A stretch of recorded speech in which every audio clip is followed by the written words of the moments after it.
What up? It's your boy RPG. Red, purple, gold. Kilos. Panoramic roof. Bitch, I'm red, purple, gold. RPG. My strength will never fold. My heart is never frozen cold. I'm the best. Yeah, that's what I've been told. 1, 2, 3. My voice has been freely sold. Luxury of my life is all I know. It's all I know.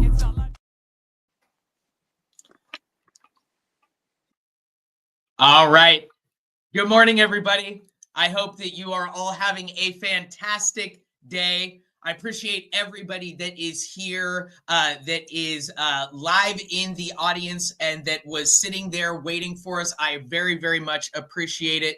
Good morning, good afternoon, good night, wherever you are joining us in the world. Thank you so much for being here for episode 24 of the Artist on Artist Spotlight. And this week we have the spotlight on a very special guest. And now moving into one of the first guests that haven't been a Bozy World admin in several weeks. So really excited to be able to introduce you guys to our spotlight person today. Welcome, Nonie, to the stage. Hi, thank you for having me. Nonie, thank you so much for being here. Thank you so much. I really appreciate it. How is the day starting out for you? How is the, this since the beginning of the year? How have you been doing? I've been okay. This year has been very eye-opening for me in a sense. Okay. I've started to, I feel like, become more into like a woman and like focusing on the things that are important to me. Nice. And putting myself first and actually doing that and not just saying it, like actually putting myself first, my needs, the things that I've always wanted to do. Yeah. Nice. That's what this year has been for me. It's been a very me year. I've been real low key and chill this year, but it's because I'm just focusing on me. It's just a me year. Nice. I like that. Yeah. You know what? 2025 is the year of me. I love that. I love that.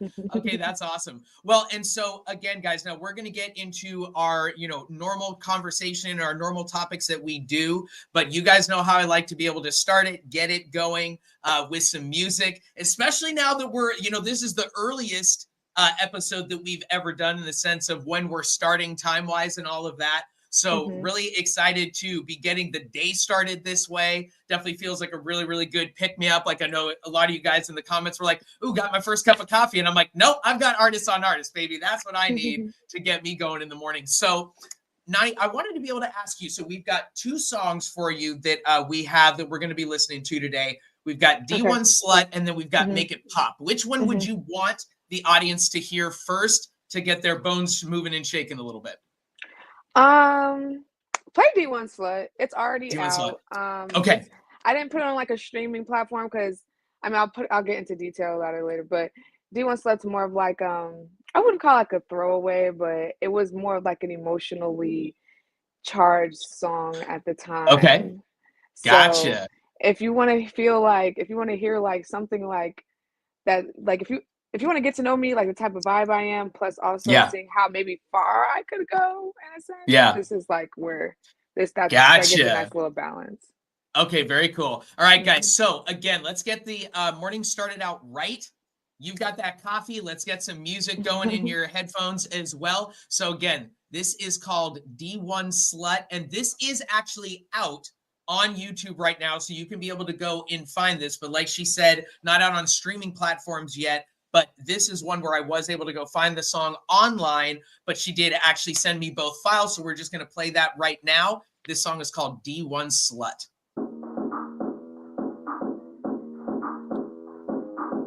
Baddest bitch you ever had yet in your life. Like, I'm the slut. It's Nonie. Come on now. D1 slut, D1 slut, D1. Nobody would've known if you never would've told. That is not good. I don't know. Let me take a look here and actually let me, in case, because at least we know with this one, we can be able to Let's see. Why is that not popping up right now? That is. I was like, I don't know why I can't hear it. As soon Yeah, as I don't. Yeah. Okay. And I always wonder about that sometimes. Like, okay, interesting. Should I take my headphone out? Maybe. No, no. Definitely don't do that. Okay. Question for the chat.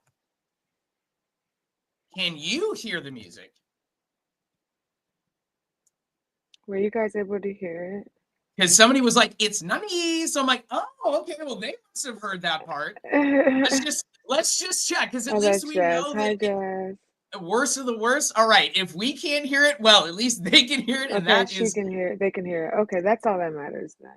Okay, that is very true. Okay, good. I just was like, oh boy, this is one where I'm like, exactly. Yeah. So yeah. So let me press play on that again. Okay. Actually, you know what? No, here's what we're gonna do. We will pull this one up on YouTube to make sure that we can all hear it.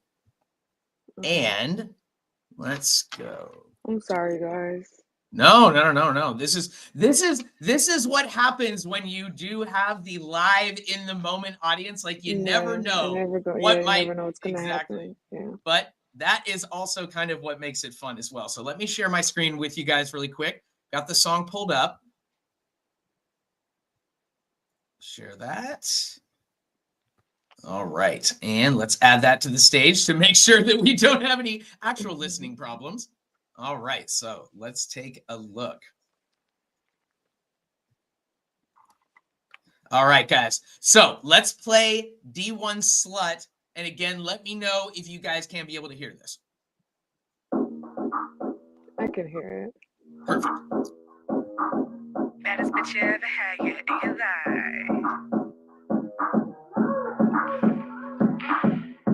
Like I'm the slut. Nonie, come on now.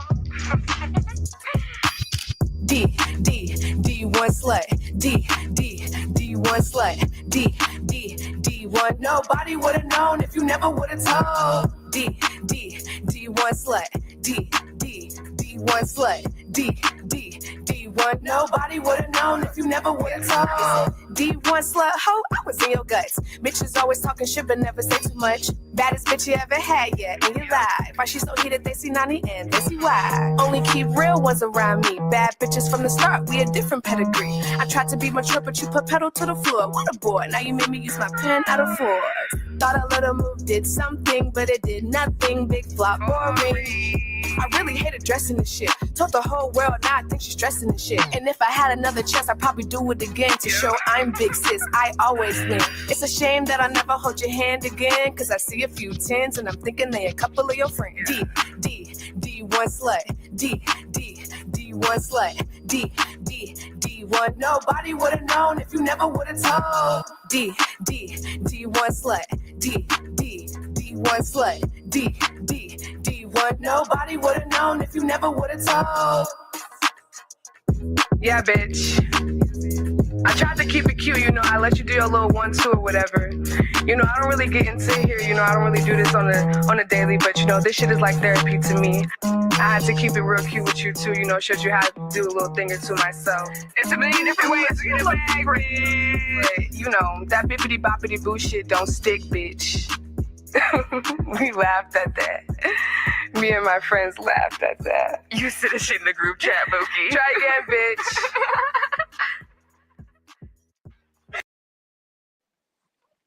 To this day, I still can't believe I did that. Well, and guys, that song is D1 Slut, and that is the one song that she has out on her YouTube page. So definitely, guys, as soon as you get done with this interview, definitely go and find her YouTube page.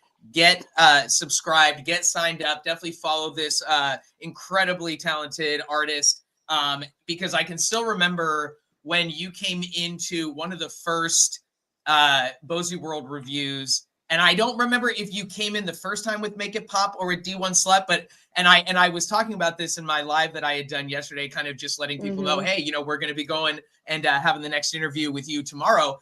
And I remember I was talking about, like, when I heard you and heard that song the first time, I was like, whoa, okay, somebody is bringing their A game. and I automatically just get like a little bit like, all right, like puff up your chest, be like, all right, bring my A game, like just like this girl is bringing it tough. That beat is so good.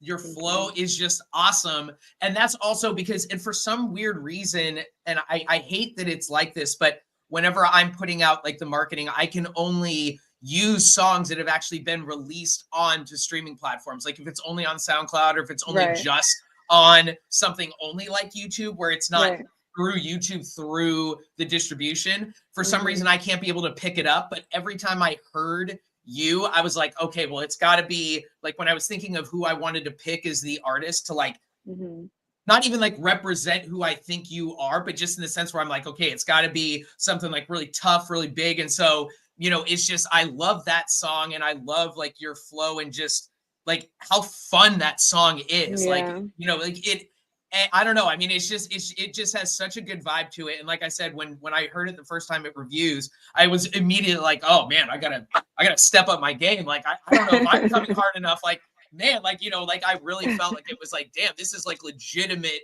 you know, competition for a person that's in there that even if I'm a Bozy admin where I can't really get the song to the end where like, hey, I can't win, you know, the reviews. I was like, man, if I know, I kind of wish I was actually in here, not as a Bozy admin, because I'd actually want my song. Yeah, like I'd want to actually like have it really try to compete. So I just remember that, like, you know, when you first came in, I was like, wow, nice. Like this girl has got it. Like you definitely are very talented. So tell us a little bit about D1 Slut, kind of how the song came to be. And I mean, I kind of, you know, feel like I have, you know, just like some ideas like around, you know, kind of like the meaning and whatnot, but like, just give us a little bit more about, you know, how this song came to be, when you released it as well. And then, you know, we'll kind of get started on some of those questions after that. Yeah. So my biggest inspiration are my haters. Like the people who hate me. Just give me so like they're so inspirational, and I mean that in like the most positive way I can say. A lot of people find ways to you per se get their lick back in certain ways, and for me, I literally could not find any other way to per se get my lick back than to vocally like express it. I've always been a writer. But like recording in a studio and like putting like rapping over beats and stuff has never really been something I've been like I pushed myself to. For so many reasons, we could get into that. But to stay on track, I've literally always just been a writer. I've always written things down. I love like Shakespeare. I'm like the biggest nerd, which we can get into that because that ties into like my EP and stuff. But I love reading and literature and things like that. So I usually tend to like write poetry or write things out. This situation, though, I don't know. I, in a way, I try to, you know, show this through artistry in my song, but I want to show that I was the villain, but also in a sense, I was okay with that. Yes. I was the villain in this situation, and I try to be mature about it and move on and remove myself peacefully out of someone's life after being very open and honest, knowing that I was the villain. I let them know, hey, I know I am the villain and I want to leave your life peacefully. Once I do that, I left that person's life peacefully. And I guess that just wasn't enough. So never for the haters. Me. And that's what I'm saying. They're inspirational, right? Because that if that person left my life peacefully, we could have moved on. We would have been able to maybe have some type of mutual respect for each other, right? Maybe. If not, I was totally okay with moving on myself. At this point, I don't care. I just want to move on. And for some reason, like I said, that wasn't enough. So this person proceeded to take it to the internet, which for some reason the people that I get involved with love doing that too, even though I don't know why, because I always win the internet. But they took it to the internet and try to expose me of some sorts, which you can't expose me because the people who you expose me to are my friends and are also my friends to this day. One of those people who are also on this chat right now. Shout out to Jazz. Oh, nice. So yeah, it just shows how far my support goes, right? So for sure, yeah. This person tried to like turn me against my friends, basically just tried to ruin my life. And also within that, they also called me a D1 slut. Now, I have been called many things in my life, in my career. Yeah. And I just feel as if that was the most creative one. Like, she ate with that. D1? Baby, if I'm gonna be anything, I better be D1, right? Like, if I'm gonna be anything, I want to be the first draft pick, of course. Right. So I was just like, I've been called a slut, a whore, all types of things. Like, I had a ex-girlfriend call me a prostitute once. Like, that's so funny. Like, have been called the worst of the worst. So trust me, nothing you say to me could really hurt me. If anything, it's just gonna inspire me. When she said that, I was like, oh my gosh, that eats, right? So I'm like, oh my gosh, that eats, right? So I start writing this diss track, right? I find this beat. Yeah.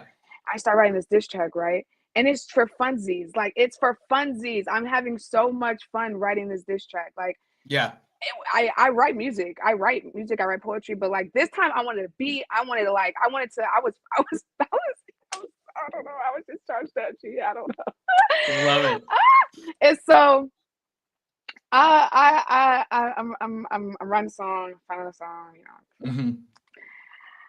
Mm-hmm. At this point, I don't follow this person on anything, right? They're blocked. We don't follow each other, nothing, right? Yeah. But she is also an artist. She's a poet, a very talented poet at that. She's a very talented girl. And she decides to write a poem, a diss poem, if you will. All right.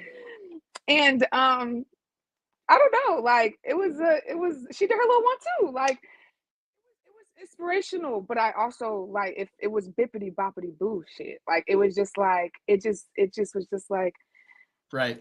It was cringe as fuck. I was just like, oh wow. Like, I know I'm writing this diss track, but a diss poem is deep, Bookie. Like, that's deep. Like, and me, I'm just to praise you on this. I am a Leo woman. Like, my ego is like up here somewhere. So there's not really much you could do to hurt my feelings. I take everything as a compliment. Like, you could call me the worst of the worst. I'm like, oh, okay. I never got that one before. So I'm like, oh wow, she dropped the diss poem. I'm like, oh my gosh, you guys, like, I'm not the only one nerding out about this and writing out like my feelings and shit, you know? Like, I kind of felt connected with her in that moment. So she dropped the diss poem, right? Yeah. Yeah, I still have not dropped D1 Slut. I haven't. Interesting. At this point, I didn't drop D1 Slut. She didn't know I was writing a diss poem, a diss track. She didn't know anything. She had no idea. But she dropped it. So I'm like, okay, this is tea. This is interesting, right? Yeah.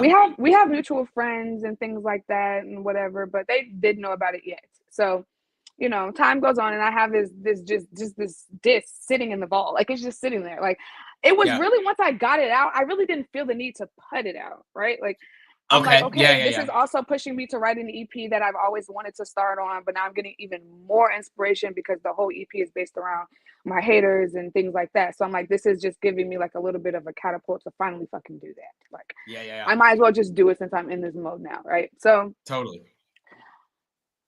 we end up being cool. Like, we end up being cool when there's no issues. Like, we're fine, right? I told her, I said, hey, I have a diss track.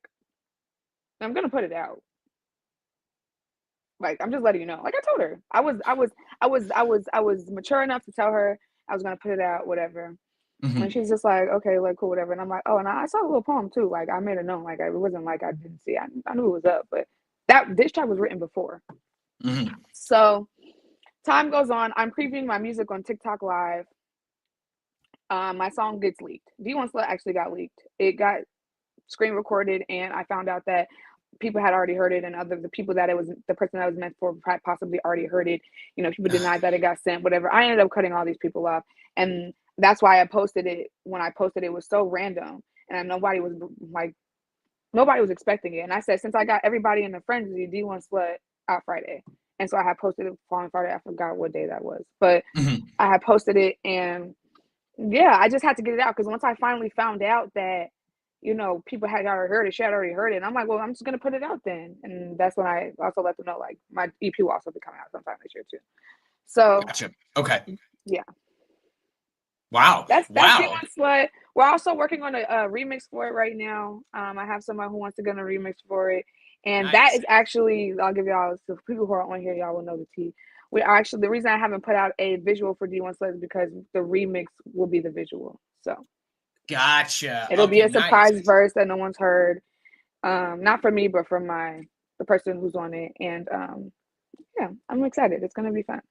Nice. Okay, that is so cool. That what's so funny is that because I can remember you talking about the fact that it was a diss track, and I remember that when you were at the live, but for some reason I was under the impression that this was like a diss track on somebody that we had already kind of like been in a battle with, and that it was like, oh, we just knew Nonie, and she was like, oh, also wrote a diss track about that person. I'm like, does she know her too? Like, it was so funny. I really thought that this was like, oh yeah, like Nonie's just like getting in on our beef, and now it's like this track about this other person. I'm like, wow, I didn't really think it was this big of a deal, but damn, okay, so that's so funny that like, oh, it is your own diss track on somebody that you had known. Okay, so that makes a lot more sense. So now you said that you two are at least, you know, relatively cool, but what blows me away too is that how you were saying like, oh, and then it got leaked. Like, wait, what? Yeah. Like, how is that even And it was my possible? friends. There were people that I thought was my friends. Yeah, that's what made it even worse. Wow. So now I don't talk to any of those people. But Yeah. and to bring it back to, I guess, being more like, I feel like I'm an optimist despite what people might think of me. I'm very Yeah. optimistic. And this is what I feel like we need to start realizing is the beauty of art and music.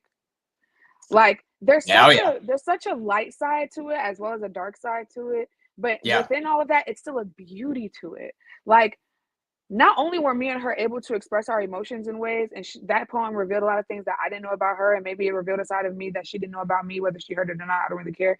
Yeah. We were able to express our feelings, but not only that, it revealed a lot of snakes in the grass for me. You're screen recording my lives?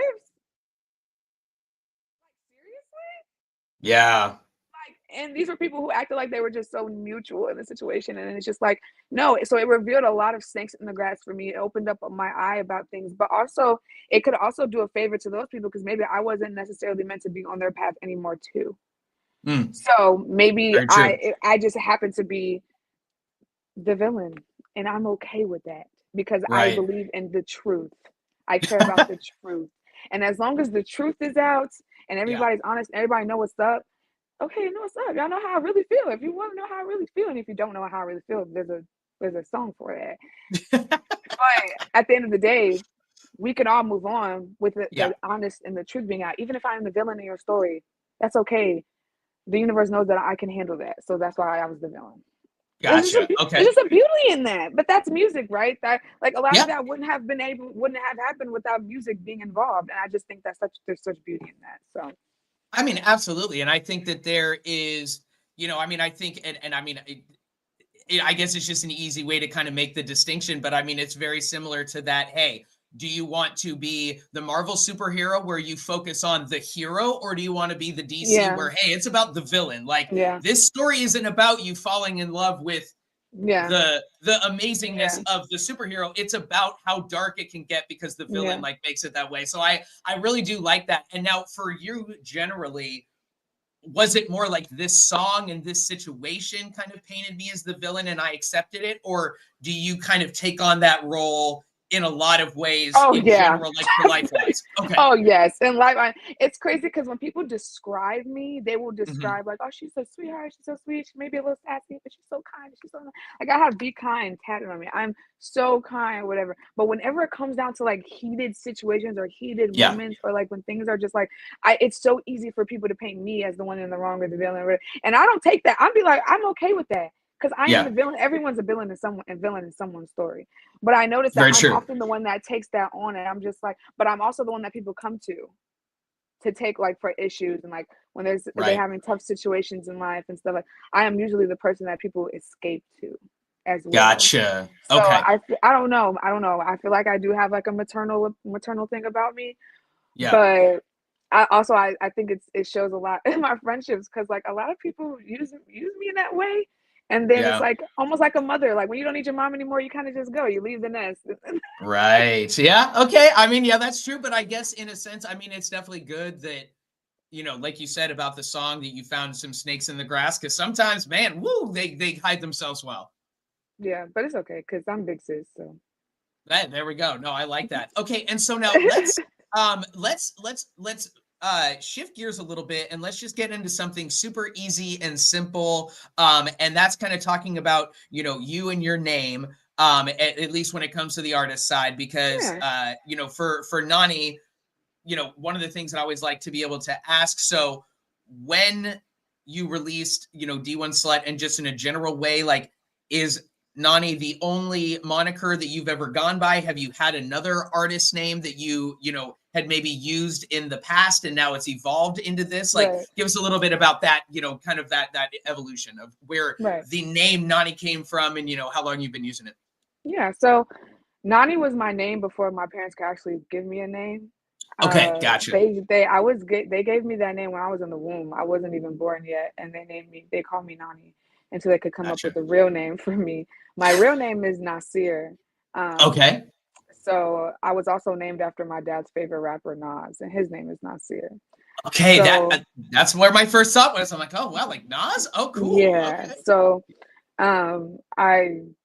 I could have used Nas, but that was kind of already taken. So no, but Nonie has always been like my alter side. Like Nasir is two different people. Like interesting. It's two different people. Nonie doesn't care. Nonie doesn't give a fuck. Like Nonie does whatever fuck Nonie wants to do. Nonie doesn't care who's around, who's doing what, who like Nonie says whatever. Nonie has no filter. Nonie is just that. But like Nonie is like, but not only that, but this is kind of both of me. But like I do want everybody in the room that's around me to feel the same way that I feel. I want everybody in the room to feel like the baddest bitch in the room. Like I want everybody to feel it. I can't have no insecure friends. I can't have no friends around me that like aren't just as full as themselves. Like I need y'all to be just as full as yourselves as me type shit. So that's Nonie. Nice. So but also like I feel like Nonie just is really just the free spirit of me, the free spirit that I have. Nasir is locks in, you know. Nasir just knows how to lock in. Usually when I'm writing my music, I'm Nasir. Oh, interesting. Okay. Yeah, okay. When I write my music, I'm Nasir. But when I perform, when I'm in the studio, it's like the ego and I takes over. But when I'm writing, it's like I have to really dig a little. I have to dig a little deeper. Like even if what I'm writing is simple, I still need to figure out what it is I'm trying to say. Yeah. Like it may be a quick bar, but my message was a little deeper. Like that's usually what it is. I don't know how to explain it. It's so hard, but maybe you understand because you write music too. But like I do, yeah. But I feel like that's really where Nonie is. Nonie is like the more free spirited of me. Gotcha. But not everybody gets to meet Nasir. Everybody knows Nonie, but not everybody. Okay. That was sort of where my next question was going to, just in a way where it's like, which part of which area of that, you know, part of that personality of yours is like the norm? Like, do people normally meet the Nonie? Do they normally meet Nasir? Like, so that's okay. So that kind of answers that question. All right. I like that. Yeah. And obviously, like with something like that, especially how you talked about, hey, you know, this was the name they had for me when I was in the womb before they actually, you know, had a real name. So I'm assuming then because of that, you've never had another artist name in the sense of, okay. So Big Sis is also like kind of like Nonie, aka Big Sis. Like I always like to call my, like, you know, like Lotto has like Big Mama. Like I guess that's the most way I can like compare it to like Big Sis, because but it's for me it's even deeper. Like Big Sis, like people who call me Big Sis, I've had people like I've taken a lot of people under my wing. I've taken a lot of people, you know, under like my watch. I am the oldest of 5. Gotcha. I'm often referred to Big Sis at the places that I work at. Like people like look up to me, I guess, in a sense, or like I said, people I tend to make people feel comfortable coming to talk to. I noticed that about myself, and so I'm okay with that. And I'm Yeah. okay with being the big sister. I'm okay with, but also there's a little bit of ego in that. But remember, I am the big sister. Right. Like the big sister, like the big one, like not. So it's also a little bit of ego behind that too, because it's more so just like, I want you to remember that I'm big sis, and it's always gonna be what I say, and I'm in charge, and it's always what, you know. So it's like, that's kind of like, that goes into what Nonie is too as well. Nice. Okay, I like that. And that's such a good comparison about like Lotto and Big Mama. Like, I'm like, okay, that I know exactly what you mean. Yeah. Because I mean, besides, you know, just anything else, but I absolutely loved her last album. Was very, very good. Actually, Lotto would have been a really good person for me to pick too, actually, as one of the people that I had looked at for your song that I chose. But no, I really like that. Okay. I'm so glad you chose Glorilla. I'm so glad. Yes, she's a Leo. She's a Leo. I always said that if I like them, like, I don't care. The first female feature I want is Glorilla. I want her. Like, if I ever got a female feature, if I ever made it in life, it's her. Cause it's like she brings a level to, like, a hypeness to a song that like the newer rap girlies, I just don't see them doing. But she brings a different element. She sounds different, and I just love that about her. And she's a Leo. Like, I just know the energy would be so big. I'm in the back of my mind, I'm like patting myself on the shoulder a little bit, be like, yes, nailed it. Yeah, like, I'm so grateful. I love her. I just was like, because I do get upset where it's like, when I can't be able to find an actual like song by the direct artist and put that on there. But I was okay, man. Like, I just kind of kept going through it. I'm like, who is a person that I feel like represents her? And that toughness and that it was definitely Glorilla. I was like, yes, perfect. Yes, that makes me feel good. Thank you. Okay, so I mean, I really like that in the sense, because I think it does explain a lot about, you know, your general personality and, you know, that mindset, especially the oldest of five. I mean, I'm the same way, you know, where there's not five of us, but I am the older brother in the sense. So I think that there is, you know, that idea that it's like, okay, yes, not like, oh, just because I'm the leader, but like, hey, okay, I'm also the one that, you know, in a sense, like, needs to also help be in charge of all of them as well. And hey, okay, I know what the rules are, so now I help keep all of you guys in line after the fact. So I mean, it's not only just like a thing that you get to use as this, oh, hey, look at how great I am because I'm the big sis, but it's some responsibility. This is my life. Yeah, like, this is. Right. I take a lot of pride in saying that I am the oldest. I take a lot of pride in that, because it's like, once I tell people that, and they see that I'm a woman and that I'm a Black woman, they're like, okay, I know what I already know. You don't even got to explain too much, because it's just like a known, like, there's a certain level that we've been able to, like, a certain level of stress that we're able to handle that not everybody can say they can. So yes. Most of them usually on the men's and then dealing with our personal problems too that we can't talk about, we can't complain. So it's like, there's a lot that goes into being the oldest. There's a lot. That is very true. Yes, that is definitely a truth. Or you're usually held to a higher standard than the rest of them, and the older that you get, and the older that the other ones get, it's like, all right, well, we're not going to follow that rule anymore. It's too hard. Like, yes, so they always get like an easier time. A lot of the times you hear like the guys talk about, that's big bro, and that's all you have to say. You know that they look up to him. So I was kind of, I also like that. I'm like, well, the girls don't have that. The girls don't say that's big sis. Like, we need to start doing that more. Like, who do y'all look up to? Right. Yes, exactly. Or like in that real idea of like legitimately, because I think there's also a difference too, where I think guys can legitimately like look up to another guy and be like, wow, okay, like, you know, like I see aspects of his life that I would like to try to incorporate things into mine. And I think sometimes, you know, where I'll see other situations where I'm like, okay, but do you even really like this person that you just called this 10 queen? I'm like, why do you do that? Like, if you don't actually enjoy their company, or like you don't mean what you're saying, just telling them that they're amazing, that's not going to help them grow. Or like, that means that, like, you know, like in the sense of that, if they're doing it to you, that's even worse, because then it's like, oh, well, do you mean that for real? But I think that, like you said, like that idea of like a big sis, you know, like somebody that, hey, not only do you look up to me solely because I'm older than you, but yet also like, hey, I help keep this part of the family going, or blah, blah, blah, whatever it is. So, I mean, that's really important. And I think that there is definitely a big difference. And if people are saying that to you, I mean, that is that plus also showing that respect too, where it's like, oh no, okay, we got big sis here. Like, come in with that knowledge, tell me about what I should know, and then, you know, give it to me and let me take it and run with it. So, I mean, I really like that. So then now, but one of the things you did talk about that I wanted to touch on, you know, was the fact that you said that you are really into writing, you know, that you've kind of got a little bit more of, you know, this, you know, kind of, you know, maybe not even like a quieter personality, but just in a sense of like, okay, hey, these are some other things that I really enjoy as well. So were you more of a writer and then that kind of blossomed into, oh, well, then I kind of took my skill at writing and turned it into creating lyrics? Or was it more you've always been into music and then writing kind of just stemmed from that, and now you just take it into a lot of other places besides just so I love hip hop. Like, I just love hip hop. Like, hip hop, I'm a hip hop head. Like, I'm the biggest nerd. Like, I love hip hop. Like, and I come from a very musical family too. So okay, cool. and so I'm from Chicago. A lot of my mom, before she got lame, she was one of the biggest female rappers in Chicago back in her day. She like out rapped a lot of the men in her like circle. My cousin, like blood cousin, he was part of one of the biggest boy rap groups called LEP Bogus Boys in Chicago, and they have like a song with Lil Wayne, literally. And I just always been surrounded by like hip hop heads. My dad, like that's all they play. Like I grew up listening to Jay-Z and Kanye and Nas. Like we would drive because I lived in the suburbs for a part of the time when I lived in Chicago, and from the suburbs of like, and if anybody knows, you know, I used to live in like Aurora.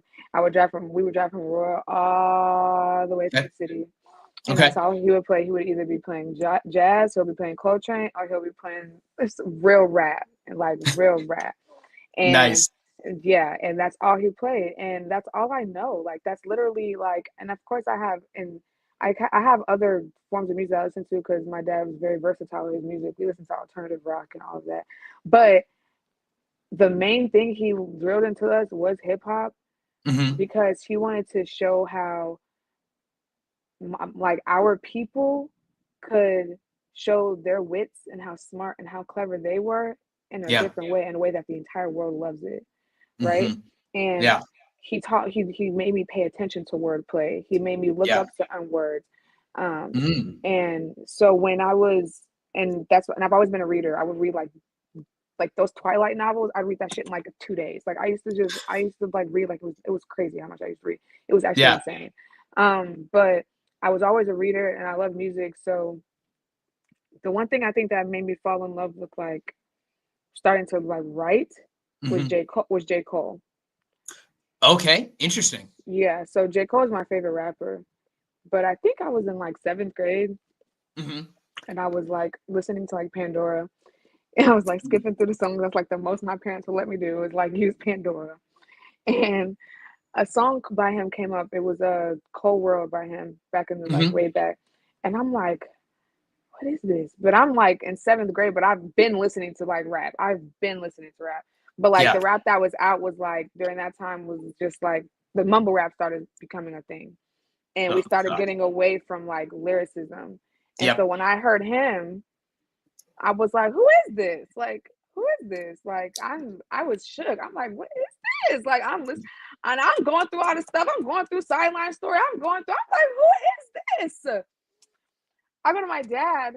I'm like, Dad, you know who this guy? Like, do you know who J. Cole is? Like, but at this point, I'm in 6th, 7th grade. He's like, yeah, I know who that is. Like, how do you know who that is? I'm like, well, I just came across. Like, listen to the song. And he's like, yeah, I don't know if I want you listening to it. And we just looked at each other. Just looked, and I'm just like, are you gonna make me stop listening to it? Like, when are you going to just accept the fact that this is what you introduced me to? Like, this is like, he's like, why do you? He was like, you like this? I'm like, yeah, like it's hip hop. He's like, wow, like I did raise you like this. Like, this is how I raised you. So now I will play like certain like J's, like OJ, old Nas, old Ye. Like I will play old them, and he would be like, you know this? Like, yes, dude, this is all you played around me. Like, this is all I know. Yeah. And so when I would tell him I was starting to write music and stuff, it was more, I think it was like a full circle moment because I think he just saw a little bit of my mom too, like, because they're not together anymore, but he saw a little bit of my mom. Oh, gotcha. And Yeah. he was just like, wow, like no matter how much you try to like maybe like not shield, but like even if you want your kids to be inspired and cultured, and I was very cultured, he made sure of that, even unintentionally. Like Mm-hmm. he tried to shield me away from like I guess the industry of that because I think Ah. they saw early on how quick I caught on to things, how quick I was able Yeah. to memorize lyrics and I knew every word to Ah. every song, and Yeah. they saw it, and I think in a way since they were able to experience it, they were like, we need Mm-hmm. to shield her away from this, push her to the books. So that's all I did. Oh, okay. They shoved books in front of me. That's all I did was read. I Yeah. was reading and writing, and they were trying to figure out how I was at a 12th grade reading level in 8th grade. Like it was insane. Like it Oh, was just, damn. that's why literature is so important to me. So Yeah. when it comes down to writing and music and stuff, Yeah. it was engraved into me. But I Mm. think with society telling you have to get a job, go to school, get a job, it Right. suppresses the creativeness in me. Mm. Um, I mean, I'm kind of going through that right now because when you have so many life stressors, it kind of blocks the creative side of things. Mm. It Yes, tends it to do does. that. And so that's kind Mm-hmm. of what I think happened. But I think with that issue, with that situation, she called me a D1 slut. I don't know, something in me just like it just popped. Like it just like it was like, oh my God, I'm literally gonna rap. Like I don't know Wow. what it was. Wow. I was like, I'm literally gonna have to just I don't know what happened. I was like, I have to rap. Wow. Okay, I so can't hold then this back anymore. I can't put this shit in a poem. that's I so can't funny. put I this mean, shit in a poem. and what's so amazing to me is that when you went to your dad, now granted, I will admit that not in any way that I don't like J. Cole. He is Mm. just one of those artists for me that I'm just like, wow, what is it that I don't get?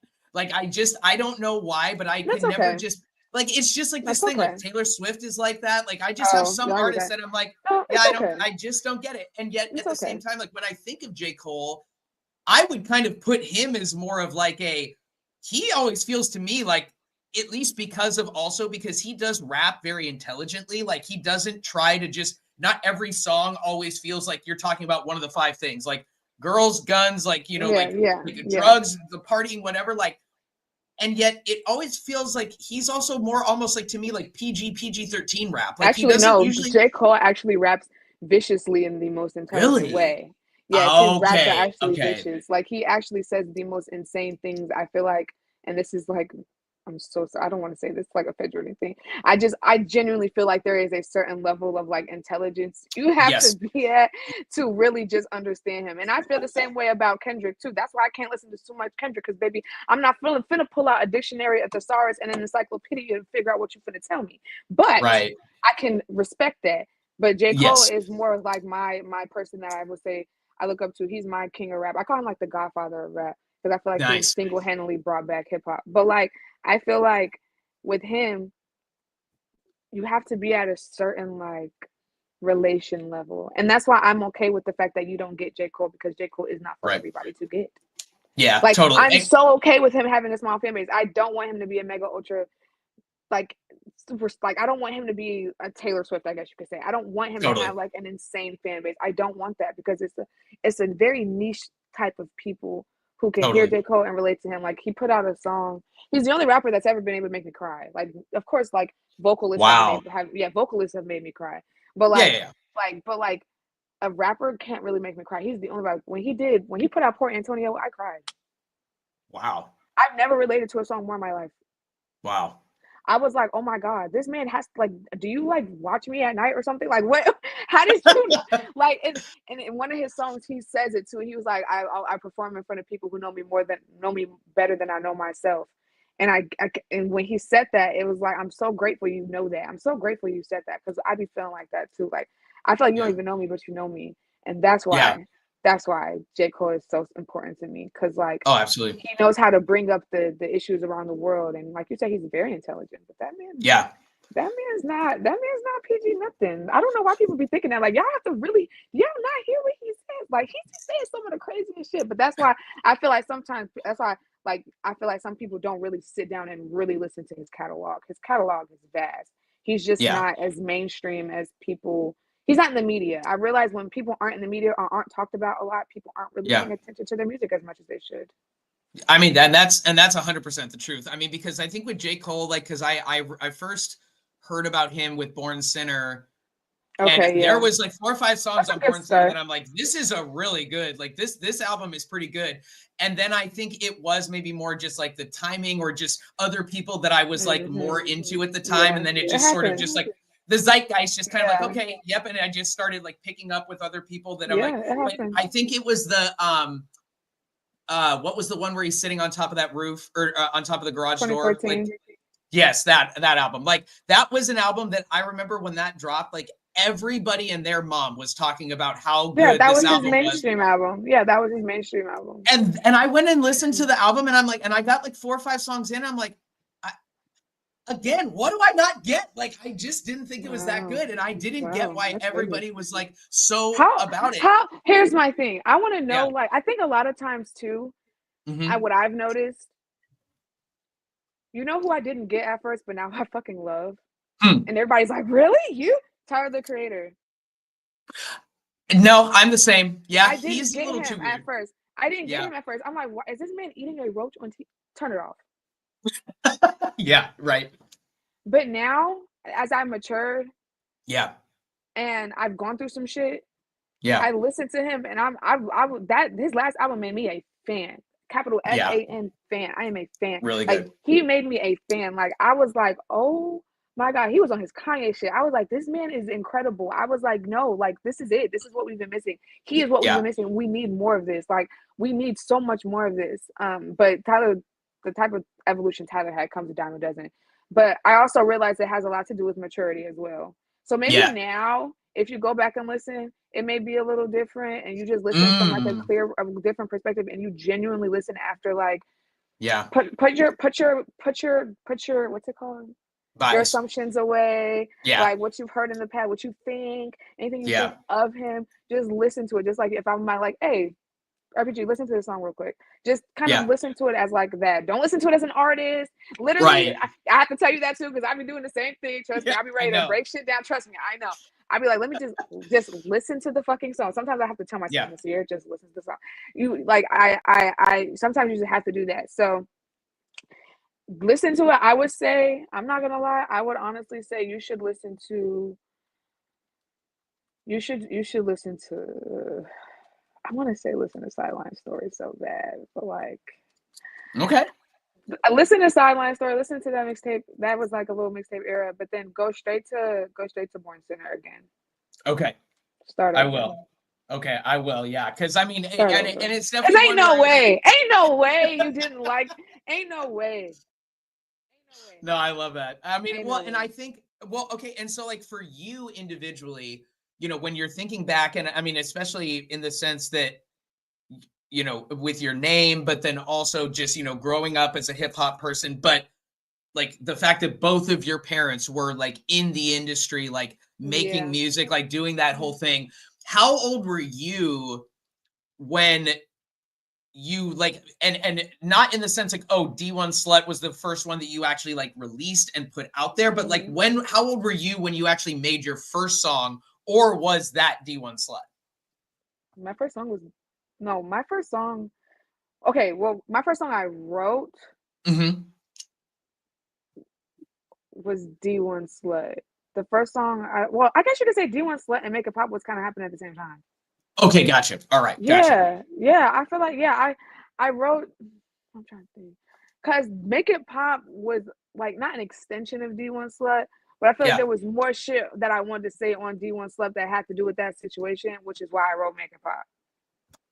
Okay, I gotcha. Nice. Yeah. Cool. Okay. So then before that, like you hadn't really like delved into it. Like, was there anything from you and maybe outside of just that situation that you talked about right at the beginning? Like, was there anything else that was sort of this is the reaction point. This is the moment that I was like, oh, you know, I want to be able to do something like this. I want to take this more seriously. Like, was that specifically it, or was there anything else that was kind of bubbling up? And then this was sort of that straw that broke the camel's back that like, oh, now I'm going to move full force. I think that was it. Okay. Wow. That's great. I'm telling you, my haters are my biggest inspiration. That's why I said at the end, I was like, and you a little inspirational too, but that bippity boppity boo shit, it don't fit, bitch. Like, and I y'all laugh are every so time I hear that inspirational. too. That's It's what I'm so saying. funny. Like, when we get into my EP, I'll tell Yeah. y'all more. But like, I sometimes I just be wishing I could just play my music, just play, you know. But like, that whole EP is about a bunch of people just literally just being like, just being so inspirational. Yeah. I'm just inspired, and like a lot of the music is just inspired by my situations. A lot. I write about my life, so. Okay, gotcha. So then secondary question to that. So when you came out with Make It Pop and then D1 Slut, did you show your parents the songs? Do they know you've made it? Or do you know that you've made them, I mean? Yeah, so my dad heard it. He thought it was fucking hilarious. Like he was like he loved how I took it and like made it my own. Like I took power in it. Yeah. And he was like that's yeah. He was like, yeah, like he couldn't get mad at it. My mom, she's real professional. So Okay. she was like, I thought you were just trying to get like you were just being funny. Like this is a real song. And I'm just like, yeah. She's like, well, I can't repost that. I'm like, whatever. So I felt some type of way. I'm like, what you mean you can't repost it? Like, I can't repost it. Like, I can't. I'm just like, whatever. But, because I confronted her, I said, why you ain't repost my stuff? she was like, absolutely not. I guess. That's so funny. Like, oh, you mean my daughter wrote a song called D1 Slut that is apparently what somebody called her? I don't want to repost that. Like, I mean, I guess I get from the mom's standpoint, I can understand it too a little bit. Because if I did go to my mom and I said, hey, mom, I've got this new song called D1 Slut, she'd be like, why'd you call it that? What were you like? I told her, I was like, she called me. And she was like, so you're like getting a little, you trying to be funny, like you're just getting a little, I'm like, yeah, like, why not? So, but yeah, they know. I don't hide nothing from my parents. My mom don't follow me on Instagram. She see all the BS. Come on. Oh, well, I mean, that's true. I mean, it's just, all right. Love you, Mom. I mean, I guess to the extent, I'm kind of amazed that it really like I'm like, oh yeah, she could do like the first song she wrote was like, oh, like 2, 3, as soon as she could like pick up a pen. Like I just assumed it'd be like, oh man, she was probably doing this her whole life because of who her parents were. Like, no, like wow, like that long, that's crazy. I was crazy. Really sheltered. I was actually really sheltered growing up. I know. That's what I'm saying. I didn't do shit. Like they didn't give me nothing. I was the oldest of 5. I was the most sheltered. Like I was. That's right. One. Yes, you were the first. I'm telling you, they just shoved books in front of me. But it's like no matter what you did, I still ended up here. Like there's nothing that you could have done. The books just made it worse. I just took on so many other personalities through the books. So then what would you say? Let's shift over and let's shift the gears a little bit to talking more about the literature. When it comes to what you were reading, like was it a lot of just more popular stuff at the time, you know, like Harry Potter, and like you talked about the Twilight books, like was it more that type of stuff and you were just kind of reading anything that was like more, you know, like mainstream and that people knew, or do you have some like, you know, some authors and people that you're like, oh, this is like definitely out of left field, but boom, like here's something that represents me, but then this too, or are you more like, hey, you know what, give me my Stephen King's, you know, my J.K. Rowling's, like what's your style when it comes to like, you're gonna get into reading what you. Yeah, I read a lot of sci-fi. Cool. Okay. So I love sci-fi, fantasy, things that like aren't real for real. Nice. I was the biggest and still am the biggest Hunger Games fan. I love the Hunger Games. Such a good, yes. Great. Love great the Hunger Games, even though I feel like Katniss should have died. And everybody's like, what the heck? Katniss should have died. I don't care. Too many people died for her spoiled ass. She should have died. And other than that, I love the Hunger Games. Love the Hunger Games. Ugh. Nice. Okay. And now, did you like the song Bird and Snakes one that she came out with after the fact? I didn't read that. Comparatively to the see, I like no, the Hunger Games is the Hunger Games, and that's that's Hunger Games. I feel like certain shit is just a cash grab. I'm not gonna lie, no shade to her. I mean, but some shit just be a cash grab. Like that shit made no noise for real. So. Yeah, no, that's very true. That is very true. I feel like that was definitely an era. I love the Divergent series. Okay. I feel like the ending I feel like she should have lived because in the book she dies. Okay, that's Yeah, so I right. feel like she deserved to live. She fought her ass off to live. She should have lived. Um, but kind of should have died. I feel like those endings of the book should have been switched. Reversed, Yeah. right? But you know, I feel like the whole point of Katniss was to keep her alive because she was more than just a weapon. She was a symbol. Totally, yes. And I feel like, what's her name? What's the girl name? Oh my god, the other girl. I forgot her Oh, name. the little tiny girl that dies in The tiny girl. The girl oh, Divergent. Yeah, I feel like she should have. She should have. oh, from Divergent. Oh, From Divergent. no, the Shailene Woodley character. Dang, I do not remember what her main Yeah. character was Anyways, I called. forgot her name. But Yeah. she actually felt bad, and they was using her as a weapon because they knew she was raw. I feel like she should have lived, but Gotcha. Okay, so then let me ask you this then, because I always do remember this coming up as a topic when the 7th book came out. What was your take on the final Harry Potter? Do you think he should have lived, or do you think he should have died at the end of that series? Harry Potter's perfect. Okay, all right. So you would have kept him alive. I remember when the 7th book came out. I'm like, I think they need to kill him off. Not because I didn't love it, but I'm like, that would be a shock. Like if she actually did that, because once I read the 4th book, I'm like, you're killing people in this book now too. Let's go. Potter, like Harry Potter is perfect. It is. I mean, it is. I'm going back through the series again right now. I didn't read all the books, but Harry Potter is the most perfect piece of literature. Like it's so perfect. Like I can't explain it. And like Harry's character is stuff like everybody always be like who's your favorite character? Of course it's Harry. Like yes, Harry is my favorite character. I'm so sorry. I love him. Like his character is so tough, but also so perfectly emotional too. Yeah. And like the amount of courage and bravery in that boy is like inspirational. Like I don't care what nobody says, he's perfect. It's perfect. No, I totally agree. One of the most perfect forms of literature I have ever witnessed. I commend her a lot for being able to sit there and block in and really write that series and create those characters and the development. Like it just takes an insane brain, and I'm very grateful for it.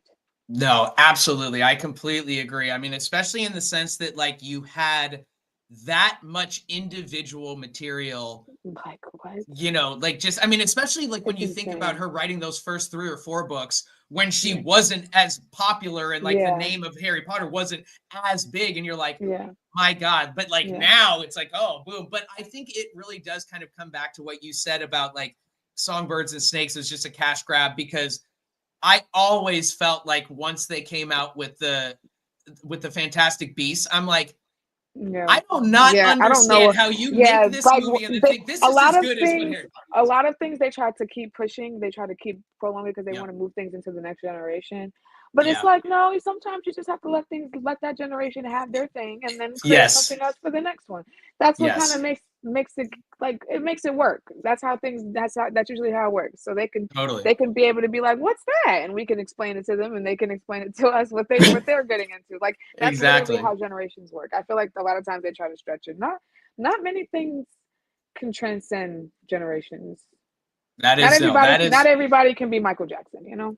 That is true. And it's definitely like one of those things where I think that, you know, for somebody, you know, like J. Cole or Nas or, you know, Jay-Z, like some of these guys where it's like, man, they are still as popular now as they were. And I just read something the other day that Illmatic is 31 years old. Like that is insane that, oh no, 31 years ago, Nas dropped this, you know, thought of as maybe one of the, you know, top. Isn't that crazy? It is crazy. I'm just like, wow, that blows my mind that like, oh, this is not just a post on some random person's thing. Like, you know, like, oh, like just some major name that you would know. And like that, I just think that's so cool that like, okay, yes, you're right. Not everything can be able to move from one generation to the next, but if you can, you are thought of as like one of the GOATs. Yeah, that's why I love Nikki, because like she's really my inspiration. Like that's really my girl for real. And like and not even inspiration like with music, just life. Like that girl helped me get through life. And the way she's been able to transcend generation, I feel like is because of how inspirational she is. Like you even there are people that are 35, 40 years old that were listening to her years ago and can say that they were just as inspired as her when they were 17, 18 as now. Like that's how much she's influenced people. And I think that's just something that just it can't be matched. It can't be matched. If you can transcend generations, that's what makes you a GOAT, I think. That's very true. No, I completely agree. So now thinking about that, and I know that you've already kind of brought up a few, but I just wanted to be able to actually ask it as the direct question to be able to kind of give you the floor to, let us know if there's anybody else. But you talked about, J. Cole being, your godfather of rap. You talk about, really, really loving Nicki and, a big inspiration in regards to like life things, not just the music side. What are some other artists that are either big inspirations or, when you're thinking about the music that you do, as Nonie, like who are some people that you try to maybe like, just not copy after, but in that sense of like, okay, hey, I try to be able to take elements of what they do and incorporate it into mine. Who are some of those artists for you? I think unfortunately, as much as I try to fight it, Drake. Okay. I try to fight it so much because I don't want to sound like Drake. I don't want to sound like that man. I love him though. I love him so much. But it's like for some reason I noticed like a lot of the like deeper music I make, like one of my producers, like he was definitely on Drake shit with this one. And I was like, no. He was like, that's a good thing to see. And I'm like, no, I don't want to sound like that man. But he was like, no, like you just like I could tell you actually meant what you were saying. Like I feel like that's what people when they say you're doing your Drake stuff, like people feel things when they listen to Drake, I think. And so I mean that's why I love him so much, because I like I said, I love the artists that I can relate to. If I can relate to you, I'm probably gonna really like you. So yeah, agreed. Because I think that, and I want my audience to relate to me. Yeah, that's what totally. I want. I want to connect. Like people always be like, I want fans. No, I want fans that I could connect to. Like I want people who listen to my music that can be like, dude, I felt that. Like I felt that. I'm like, right? Like okay, so you understood where I was coming from. Like I love that. That is what makes me happy about my music. I don't want people to be like, oh, like if people can hit me up and be like, I really felt inspired by this, or this song like really made my day or whatever. And like if someone could ever, and anyone tells me stuff like that, that is what keeps me going. I don't care how many views it gets. I don't care. I just want to touch somebody. And so I think that's why I fuck with Drake so much, because like he's someone that's transcended generations. As much as we don't want it, like we don't have to admit it, but he has. And it's because we relate to him. There's at least everybody has one Drake song they can relate to, one Drake line, one Drake something that you can relate to. Hotline Bling, go. I don't even care. There's probably a Drake meme out there that you're like, bro, this is me. I know. Right. Well, and I mean, and that's the thing too. Well, and he absolutely is. And I think it's one of those things right now, especially this year, because the whole, it's just so fun and easy to shit on Drake because of Kendrick. And I'm like, okay, but yeah, with Kendrick's always better. He's always been a better lyricist. Like, why is this competition now that you're just coming to this point? Like he's always been that, but yet if you give me an album of 15 songs, I will pick a Drake album every time, because I'm going to want to get up and dance my ass off to that. Yes. Every time I'll pick that Drake song, because I'm like, oh, well, here's another amazingly lyrical song by Kendrick, but yet I'm not going to want to like take that to the club in the same way for me. It's so crazy because he just said that on his song, one of his songs. Drake basically saying like, your songs are good, but can't no girl twerk to that shit. Right. Like, I mean, it's true. Like, it's so shallow, but it's so true. Like, oh my God. Like that's why I say, like, they are the big three, whether Kendrick wants to admit it or not. They are the big three. But the way I see it is, right, like Drake moves your flesh, because you just said it, like he wants to make you get up and move. Yep. I think Kendrick is the ego. Yeah. And he's also a Gemini. He's gonna move your ego, right? Okay, gotcha. Yeah. But Cole is gonna move your spirit. He's gonna move your soul. Yes, he's gonna make you feel some shit. Yes. And I mean, that's just what it is, and that's why I always claim him as my king of rap. I feel like everybody has their own king of rap, but he's my king of rap, because that's what's important to me. Through music, period. I have to feel it. I have to relate to it. I have to believe it. So yeah. Oh, absolutely. So now let's shift gears a little bit because you brought it up a few times, and I just wanted to kind of get, maybe more of those like foundational questions and some, hey, let's get to know Nonie a little bit more as well. And I really love the fact that like, hey, we were able to get into conversations about Divergent, Harry Potter. Like we've never talked books on 24 episodes up until now. So I'm very happy that we were able to kind of like, oh yeah, did you remember that part where we started talking about literature? Why do artists on artists talk about that? Well, that's because that's who Nonie is. Like, so we're going to remember. So you talk about your EP, and right now you've got D1 Slut out for the masses. So again, you guys, once we get done with this episode, definitely go and find Nonie on YouTube, get subscribed to her channel, listen to D1 Slut, run up those numbers in a general way, but we'll also be listening to Make It Pop a little bit later. And so now I want to focus it back on the music again and tell us more about the EP, just in general, like how many songs do you think you're going to be doing? Do you have a release window? At this point, if you're still working on it, you might not have a direct, like, oh, it will be releasing on this date, but tell us a little bit more about the EP and like what we can expect, from you and from that next project coming up. So the EP is called Thou Shalt Not Try Me. That's such a good name. I love that. Yeah. So it's basically 6 songs, I think, including D1 Slut. I am going to put D1 Slut on there just so it can be on streaming. Yeah. So I'm going to put it all on there. I think it's about 5 or 6 songs. I've recorded all of them. I just hate it, how they sound, because I'm just like that. So I'm probably going to go through and re-record them anyways.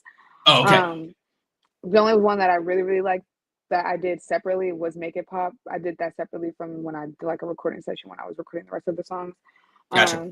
And Make It Pop, I've been teasing that because I really want to drop it this summer with a visual though. I feel like that song will go up. I love that song like it's not my song. Like I swear I love that song. But Make It Pop is gonna be on there. I have a couple of songs on there that are just basically they relate to what I've gone through. I have one song called Crying Over Coochie because that's what they do. They cry over coochie. They get salty and they cry over the coochie. Right. I got Boys Will Be Boys. And we will. Yeah, Boys Will Be Boys is it's basically I'm talking to the boys. Like I just want the boys to like hear me out. Just like what else I got? What else I got on there? I don't know. I got a couple of things. I don't want to say too much. My intro is really nice. I really like my intro. I love my intro.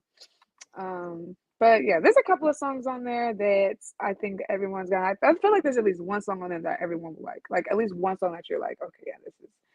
Oh yeah, absolutely. So nice. Okay. I also have a freestyle on there too that I finish out with. So nice. Okay, very cool. And so now, when you do the actual recording aspect of it, are you going to a studio? Are you doing it from like BandLab? Yeah, no, I record. Oh no, baby, I don't do the. I can't do the beep beep boop bop stuff. I can't.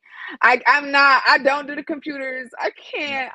Like I love and appreciate and have the ever so much most gratitude for producers and engineers because y'all are talented. Like. Y'all really know how to make some stuff work. Totally. And I'm getting educated. Like when I'm in there, they show me little things. Like that's how I work. I can't just sit down and just be like, okay, this is a lesson in production. I can't do that. I just have to kind of learn as I go. And like maybe eventually I'll get into it, but like I prefer not to. I just want to get in. I just want to rap. Yeah, no, I mean, I do agree with that. I mean, I'm the same because it's more so in the sense. Because like 5-6 months ago, like I did end up like going and I'm just like, okay, well, let me see if I can be able to take the same, just like the time and energy and what I put into making the music. Let me see if I can be able to, learn a little bit more on the production side and just not even that I wanted to be a producer, but if I can be able to like get easy stuff quickly made here and then go into the studio and then like perfect it and make it sound all good. And I was trying to be able to use it for like 2 weeks straight. And then it was just like, nope, Nope, I it's just feel like nothing. know your lane, you know, like just know your lane. Like I Know am your more lane, of a, yep. that's I don't even like calling myself a rapper sometimes. I'd be like, I'm a writer because I write. That's really my lane. I can Yes. write and write and write. I can ghostwrite. If you tell me this is the type of tell me an artist, I can probably write an artist coded song for that artist. Like Yeah. I am really good at that. But like I don't want to know the technical side of things, and I genuinely just don't care to. Like, but I'm really good at communicating what I want it to sound like. I'm very musically inclined. So Yes. when I say certain things, they know what I mean. When I'm like, can you stretch this out? Can you filter this? Can you do this? Can you do that? They know what I mean. Like I'm able to explain what I'm trying to say. So that's why I think a lot of producers be encouraging artists to know a little bit of production stuff. But Yeah. if I'm but they also say like you kind of be knowing what you want. So I've been getting Yeah. a little bit. Yeah, no, I mean, I would agree. And I think that, and I love that idea that you said about, hey, stay in your lane and just, figure that out. Because I mean, yes, like, could I go back to school and like, get, a degree and figure out how to be able to do it? Yeah, I could. But then like, why didn't I do that then when I was already there? And like, at the time, like, why did I, why would I go back now when we do have people that are the engineers or the producers and hey, that is what their job is. Right. This is what my job is. Right. And you have collab. to have that symbiotic. Yeah, that's what I want. I want to find that one producer that like I just like work with and they just know my sound. Like they just know what it sounds like. And I feel like I kind of have found them, but I really want to just find that one, like that one person that I just know, like is always gonna just know how I sound. Like it's gonna happen one day. That's a partnership that I am also working on too. I really just want to find a specific person to mix my stuff too.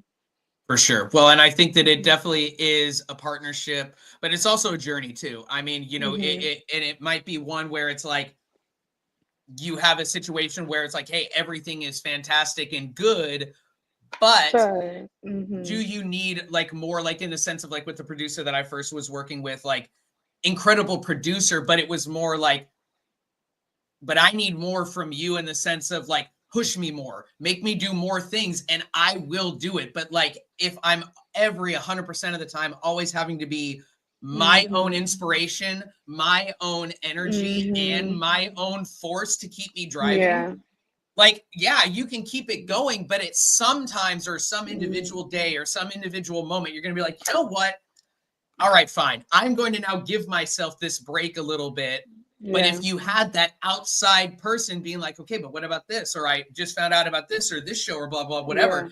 And that was something that I realized that I needed as well, where it's like, okay, I am always the one where it's like, you're taking my lead more than I'm taking yours. But when it comes to the together thing. Exactly. It's a symbiotic, relationship that you have. But I think that once you get past like the initial, okay, now we know each other pretty well. Like, we at least understand who that other person is, like artist wise and talent wise and all of that, that it's like, if you actually feel like you're making headway with that person, why would you not want to introduce them into new things that can hopefully build your name and talent too, on top of the artist that you're working with? Like it's one of those things where it's like, that's a thing for me. I think that's important that I need, maybe not everybody does, but I think that, if you're pushed to do more, maybe you will. And maybe from doing those things, who knows what happens, or maybe that is how you then get that feature with, with that artist. Like, that's how you get J. Cole to be on that song, because somebody pushed you more back here. Exactly. So, I mean, I think that's really important, but I think that the fact that you're going into the studio, making the music, I mean, that's exactly why I said at the beginning, where I was like, man, this girl's coming with her A game. This mix is clean, super well done. Her flow is amazing, but yet this song is just awesome. Like, the beat is great. Like, but it's more so that like, it just all sounded so professional. Like, oh, I think she probably goes to the studio, and if she tells me that's Band Lab, like, I will be blown away, that type of thing. So, I mean, I think that's really impressive with it too. And for the sense of the EP, how long have you been working on it overall at this point? A while. Okay. Like, I'm trying to think. Since like a little bit, like the end of last year. Okay, gotcha. So about 6 months or so. Yeah. And I recently recorded all the songs for it. I just don't like it. Like, I I went to a different producer, Mm-hmm. different engineer, and it just, I don't know, it just didn't sound right. So I'm just Hmm. gonna go to my original one. It's just I've just been so caught up with like actual real life shit that I haven't even put side of Yeah. sound to do it. But I'm trying to hurry up and get it all recorded because I do want to get my EP released at least like August, September, around Okay. that time. Gotcha. But I Cool. want Make It Pop to come out. Make It Pop, and I want D1 Slut to come out with visuals this summer though. If Gotcha. I can Okay. get Nice. visuals for that out this summer and get it all on streaming this summer, that is like a short-term goal for my music for me right now. Cool. And Yeah. now when you're saying visuals, because sometimes I always just like to be able to clarify. So do you mean music videos or do you just Hmm. mean more visualizers in the sense of like, like No, music easier stuff? videos. Okay, music videos. Nice. Yeah. Okay. And then do you have any ideas in the sense of, because right now I'm just creating my storyboard for my next music video as well. Like, do you Hmm. have anything kind of I like do. you're mapped out what you want to do? I Nice. do. Cool. Yes. Nice. All right. I love that. So Well, many then ideas. that is a tease, you guys. Definitely get ready to be able to be wowed by because if I was as wowed by just hearing the song, then I'm sure that the music video will be very much in that same vein. Yeah, and Now, it's gonna come with a little surprise too, because it'll be a remix. So y'all have a surprise that's verse on right. there from someone else Yes. who Okay, wants to cool. remix it. So it'll be fun. And I'm sure with being in a place like Chicago, you've got a lot of places that you can be able to go and Oh film a pretty yeah. awesome music video. Yeah. Nice. Okay, I like that. And so now with the EP itself, now is it only you or do you have some features on there as well? Or is this just like, Hmm. hey, it's Nonie and boom, it's only me? Yeah. D1 Slush just me. Okay.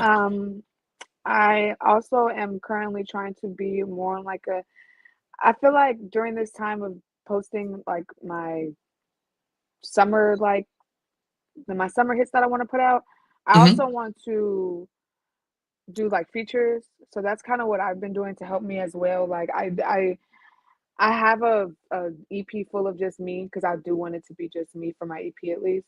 Yeah, But absolutely. I'm doing a bunch of features for not only for like practice, but to see who else I would want to collab with when I'm ready to put out a full album. Nice. So Okay, I I'm trying like to see that. who I work with and who works well with me. Like for example, I just finished writing a freestyle, not a freestyle, a verse that me, Louis, and EXO are supposed to be doing together. Nice. And I just wrote it, but Dick and Val, it took me a while to write that verse because it was a deeper beat. It was a Sheesh Moletti beats. Oh, it's a sheesh. Okay, nice. Yes. I'm not surprised at all that when you're like, oh, Hmm. and I just written something now, and I'm like, I guarantee she's gonna say Hmm. Louis. I know she's gonna say Yeah, Louis. I mean, I had to really dig in though. Like I had to really like yeah, lock in. And I'm like, you guys, I promise you, I'm gonna get to y'all that verse. I just have I'm to not log in. surprised. But it helps me, right? It challenges Oh yeah. me. But once I Mhm. hear the song all together, it'll help me also see like, okay, EXO sounds like this. I know what he sounds like. I know what his Yep. energy brings, and I know Yeah. like what to bring to him when it's time for me to like when I'm looking for features. Same with Louis. Like Yeah. it helps me to be able to see who I'm working with, and then for sure, 100%, I'm definitely gonna get a beat or two from She's now because like that beat was incredible. It's gonna push me to be a Yeah. better writer. So Yeah. that's what I'm doing right now, as opposed to like when it comes down to like features or like having extra or collaborations. I have songs too, other songs that I've written that are kind of just sitting because I'm waiting for other people to bring me their verse. You know, like it's shit like that that just kind of just like Yeah. so. The waiting game. Gotta love This that. industry, man, this world is just so interesting. I'm just chilling though. Like I'm not taking it too serious. I'm just here for the journey. I'm here for the journey. I'm here for the ride. Yeah, for sure. Well, and I mean, and I Yeah. think that in a lot of ways is the best and sometimes the only way you really can be able to look at it, because if you kind of feel like you're trying to be able to like not like control everything in that sense of like, oh, Mhm. I'm controlling it, but just more like by trying to feel like you're in control of every situation, you're only finding yourself more No, out of the literally. control of it. So, I And mean, I realized that like as an artist, you have to like part of being an artist is a lot of waiting. Like a lot of just yes. waiting for inspiration. A lot of just, and you never know when it's gonna come. That's why they be telling us, like, as artists, they be telling us to travel, go places, go do stuff, because like you never know what will happen to give you inspiration. Something just happened the other day, and I know for sure. I'm like, I text my friend, I'm like, oh my god, I have to put that in a song. Like, I literally have to put that in a song because I can't believe that shit just happened. But like, yeah, that's usually how, like, that's how it works. Like, you literally live life. I don't know about other people, but I rap about my life. That's what I write about my life. I write about my life. No, I agree. Stuff I write about is something that happened to me personally. So. Well, and I think that it always feels like the difference to me of like, and I mean, not in the sense of like, oh, like, you know, just like the Lil Pump Gucci Gang song is like, oh, it is about nothing and it's just stupid rap, but it always just feels very like, it's very fast food to me that you could have written that about anything. And not that there's anything wrong with that, because, hey, you know what? The club is full of a bunch of fast food rap. Like, there's nothing wrong with that. Right. But yet I also feel like you need to throw in personal aspects, or at least feel like this song is about something other than fast food type of, right. Like, yeah, I might be full right now, but am I going to be hungry again in another 30 minutes? Or is this the most healthy thing to have every single day, every time I ever want to consume new content or whatever? And I think that there is always that idea, like you said, you know, with that beat that you got from Sheesh and working with Louis, you know, you had to work a little bit harder. You had to kind of dig a little bit deeper. And I'm like, all right, yeah, well, Louis, all right, it makes sense. You get him on a song, and he definitely is, like, first and foremost, almost always trying to be able to have, you know, not like a big deep message, but like, he's not just writing a bunch of fast food rap. And if he is delivering something, a lot of times it's going to be, you know, more in from here as well. So I think that it is that difference of like, oh, hey, everybody loves to, you know, get something or to be able to dance at a club to fast food rap, but to, like you said earlier, you know, how they connect with you, how they get to know you. That's what matters to me. That's what matters. And that is by giving them something that's more personal to you that you might not gain. Like, you might gain more popularity by more fast food rap, but they won't know you to the same extent. They won't know you for real. Exactly. Like, you and would they'll want be here today. They'll be here today and gone tomorrow. Gone tomorrow. Yep. Exactly. Yeah. Exactly. So guys, so let's move over to the second song that we had that we were going to listen to for Nonie today. Now, this one, we are going to listen to it actually as the song. So, Nonie, if this is one that you don't hear, just let me know. Okay. Let's go. That's what it was. Okay, so guys, this is the other song that Nonie had provided for us, and this song is called Make It Pop.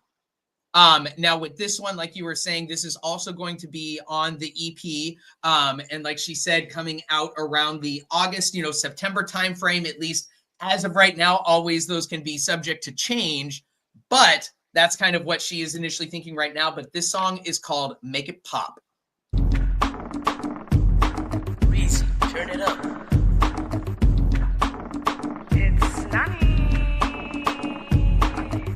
Keeping all these feelings to myself. I think you bitches trying to make me look like someone else. Like I ain't make the most of all the cards that I've been dealt. Like I ain't teach you pussies how to speak up for yourself. You hoes have no substance. Make it pop, keep trying to do something.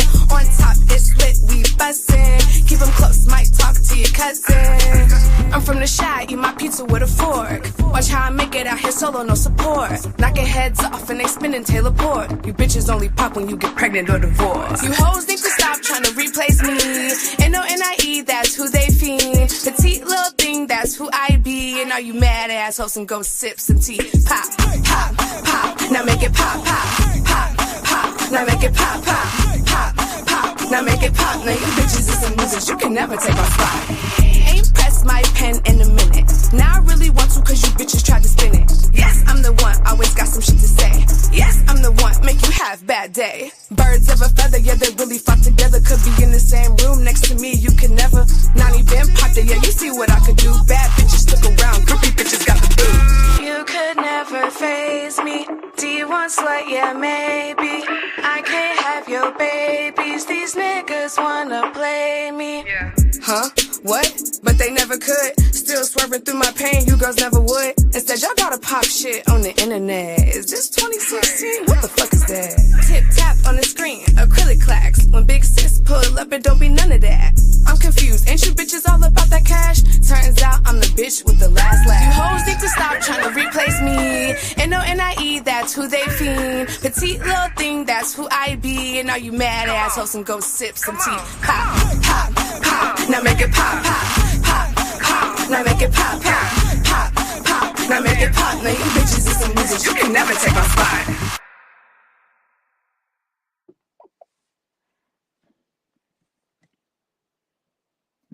Nice. And I think that was one of the first. I can't remember if you came the first time with this one or with D1 Slut, but I remember this was the first one, and then D1 Slut was the second, or it's the reverse. But I love this song. I mean, D1 Slut was fantastic, but of the two, this is absolutely my favorite one. And so I'm glad that you picked D1 Slut first, because I'm like, yes, all right, get to end with my favorite one. Let's go. But I just love this song. I love that line where you're like, I'm from the Chi, my pizza with a fork. I'm like, really? Is that a Chicago thing? You eat pizza with a fork? I did not know. The deep dish is so thick. The deep dish. And I don't know. I'm a girl. I'm not gonna pick that shit up. Give me a fork. I don't want grease on my hands. Come on, yes, that's gross. Bro. It's so deep. Like the deep dish. Like people think that we eat it all the time, but it's really not. We don't eat it all the time. It's really like a delicacy for us. Like, if we're getting some deep dish, we hungry, okay? And it's a couple of people that need to eat. And yeah, we're probably, it's like they like to compare it to lasagna. It's nothing like lasagna. It's incredible. They like the New Yorkers, they compare it to lasagna. They'd be like, you guys eat lasagna and y'all eat cardboard with tomato paste. Right. Yeah, exactly. I mean, now, in the sense of like, because have you been to other areas like New York or places where it's like, oh, no. Hey, we also have like big, okay. No, but I need to go because that's like the heart of hip hop. I need to go though. Like a lot of my friends, a lot of the people in Bozy world are from that area. So right. I'm like, it makes sense that that's like the area that I've been gravitated to. So for sure. Yeah, no, I would agree with that. I know it's very like, because Light and I are the only ones that are even, you know, halfway to West Coast, and I'm in Seattle, he's in Arizona, and everybody else is East Coast. Is over there. That's I'm like, we're gonna end up having to go over there. That's where most of everyone is. When we finally like get to the point where we're doing like shit together, we're gonna have to just go to them, and I'm okay with that. Like, I'm actually more than ready for stuff like that. When we all start putting on productions and stuff, I'm ready. Hell yeah. Nice. I like that. So then give us a little bit of the background on Make It Pop. And then also too, like, you know, just in a sense of with the music that you have coming out, because I know that you had mentioned earlier, you're like, oh, you know, and I just didn't really like it, in the sense like, was that more I just legitimately didn't like how the mix was done, or was it more that artist thing? Like, okay, now that I'm hearing myself, I don't like it. No, like I think it's sonically, I just want to redo it. Like I feel like when I was listening, when I did it, I was like, no, like it just didn't sound clean. So I am gonna redo it. I love the music though. Like I love the songs. I love what I'm saying. I love, you know, the beats that I chose. But like I don't necessarily like how it all sounded when it was finished. And I'm like, I just need to redo it. Like I need to redo it probably with the producer I'm used to working with. And so it was more technical thing. Gotcha. Yeah, so it was more technical thing. But I don't know, I love my music. And the thing is, that's how I know I sing and recite my music like out loud so much that I already know what I want it to sound like. That's why when it doesn't sound right, I'd be like, nope. Okay. Yeah. Well, then I mean, hey, that's really good. Know. That's what I mean. Make It Pop. That's what happened with Make It Pop. I redid so many parts in that song, really? so it could sonically sound like how I want it to sound. Like a lot of artists, a lot of people don't realize that artists, we have to, like, not only is what we're saying important, the delivery as well is important. Like how we say it, because it could change the whole vibe of the song. It's so crazy. Absolutely. So interesting how that happens, right? Like you could say something in a softer tone and a harder tone with less words, with more words, and it just changes the whole like vibe that you're trying to like, you know, exploit. So that's what That's really what it is for me in the studio. When I know what it's supposed to sound like and it just Yeah. hasn't gotten there yet, that's usually where most of my time is spent. So Okay. I think that's really what it is. Sonically, I'm just gonna redo it, but I love the music Nice. itself. Okay, that's good. Okay, that's definitely good. And now with these two songs, with D1 and with Make It Pop, these are both rapping ones specifically. Do you incorporate any singing into any of the other music, or is that a vein that you do, or is that want like me to sing so bad because I can sing, but Okay. I just feel like we need to leave that to the greats. Like leave that to the vocalists who like put their heart, soul, and energy into that shit. Like being a vocalist is like it's hard. Like that shit is hard. Like people don't realize the time and energy and like practice. Like that would have to become a full-time like job for me. Like that would be like I would have to go to vocal lessons. I would have to eat a certain way. I would have to only drink this thing. I wouldn't be able to drink dairy or eat dairy. Like there's certain things that like vocalists do so that they sound amazing that I'm just not going to do. Yeah, for sure. It's not happening. I'm so sorry. I'm not gonna quit smoking so that I can sing. It's not happening. I can't sing. I can hold a note, and I will sing a little bit on live when I'm on TikTok, and they're like, "You need to sing. You need to sing." No, I'm not singing. Or even like when I'm at like even I'm that kid in the family where they're like, "Miss Sarah, you need sing for everyone." No, I don't want to sing for you. Like I don't want to sing. Like I don't want to. I can. I'm very aware that I can hold a note, but I don't want to. That shit is stressful and strenuous, and it takes a toll on your body. And if you fuck up, people gonna be like, she fucked up. Like it's very obvious when you fuck up. Like I don't have time for that. There's so much pressure that goes into singing. Like I can only really do that shit like 3 shots in. Then I might get up. Okay. Then you might get me. Y'all might get me. So if y'all heard that, y'all know how to get me. Y'all like it, and it got to be a song that I know that y'all know I'm finna eat up. Like, don't just put on nothing and be like, sing this. No, bro, put my shit on. Yeah, exactly. Right. Yes. Put what I want to sing on. That's it. Don't tell me what to sing too. For but sure. That's probably it. I love a little karaoke moment, but I'm not. Oh yeah, absolutely. So now for you, in the sense of the music and like where with because at least with these two songs, they're very much like it just is it's you, the mic, boom, and like you can hear the beat, but your voice is like that's the thing that we're paying attention to. Are there any songs of the other ones that we haven't heard yet where you're like trying to manipulate more with your voice, like either bringing in like auto-tune or just different things where you're trying to like be a little bit more strategic about, I want to try to mess with something a little bit more on this one than I've done on, Make It Pop or D1 Slut, where it's like, that's more just me, the mic, boom, you're just getting Nonie. Are there any other ones that you're doing of the other songs on the album where you're trying to, experiment a little bit and try something different maybe than what, these first two songs are like? My voice has a lot of personality. I've noticed that. My my engineers say the same thing. They say a lot. They said it a lot. Like that part in Make It Pop where it was like, yes, I'm the one that was destined to say, yes, I'm the one that make you have bad day. Like he was able to take the fact that I said yes like that. He was able to take it and like stretch it out and like make it like point like a point and like it echoed. And he was like, yeah, your voice has a lot of personality that I can work with. Like I'm from the shop, eat my pizza with a fork. Like I feel like my voice has a lot of personality already. I get that from Nicki a lot. I definitely get that. That's very much Nicki coded. And I feel like that's something that she's inspired a lot of female rappers to do, is to have more personality and be more versatile.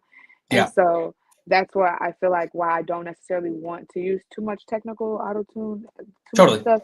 I don't even like doing ad-libs. Ask Louis. I hate that shit. Like they be trying to get me to do more ad-libs. I hate that shit, bro. Like I can't do like ad-libs. Like it's so awkward. Like, what do you mean? Like, no, but what you said, I think you gave me really good advice the last time. Yeah. And when you said, I was like, that was really good advice. And I'm going to start doing that. And we were like, what else could this line also be saying? Yeah. Like, what is like that? And I was like, okay, I'm going to start doing that. So you helped me with that. But I literally like, I hate that shit. I hate doing ad-libs. No. That's why I don't like it when people try to change my voice too much on a song either. No, that is not how I sound. Yeah, for sure. How I sound. I don't want too much shit going on. I don't want too much. I want y'all to hear what I'm saying. Because back in the day, they didn't do that. All they had was they flow, and you needed to be able to have personality and keep the audience, you know, wanting to keep you here, like, you know, keep their attention. They didn't have all that shit. No, that's a good point. No, that is a really, really good point. I agree with that. And I mean, and it was more so just in the sense, like, not in any way like, oh, you'd want to be able to change the sound of your voice, or more just like, hey, are you doing any experimentation, you know, with the music? Because at least I know, and maybe it might be more a good opportunity for the feature, like, not to be putting it on the album, but like for the times that people will come to you being like, oh, for features, that might be also a good time to be able to, you know, mess with other things as well. But it's like, yeah, exactly. Because then it's like, well, but this is something that's going to be going on my album. So yeah, no, I'm totally okay with that. Like, I know there are certain songs that like I know I'm not gonna get on EXO song and just do normal shit. No, EXO gonna do some shit with his song. His shit gonna be high energy. So yeah, you want to filter my voice to sound like a robot? Go ahead. Nice. I'm okay with. I totally will be okay with that. But I feel like maybe eventually, maybe on the album. Yeah. Maybe on the album. But see, the album. Never mind. Not even good. So okay, so then, but let's keep your brain. Uh-oh. I don't know what happened.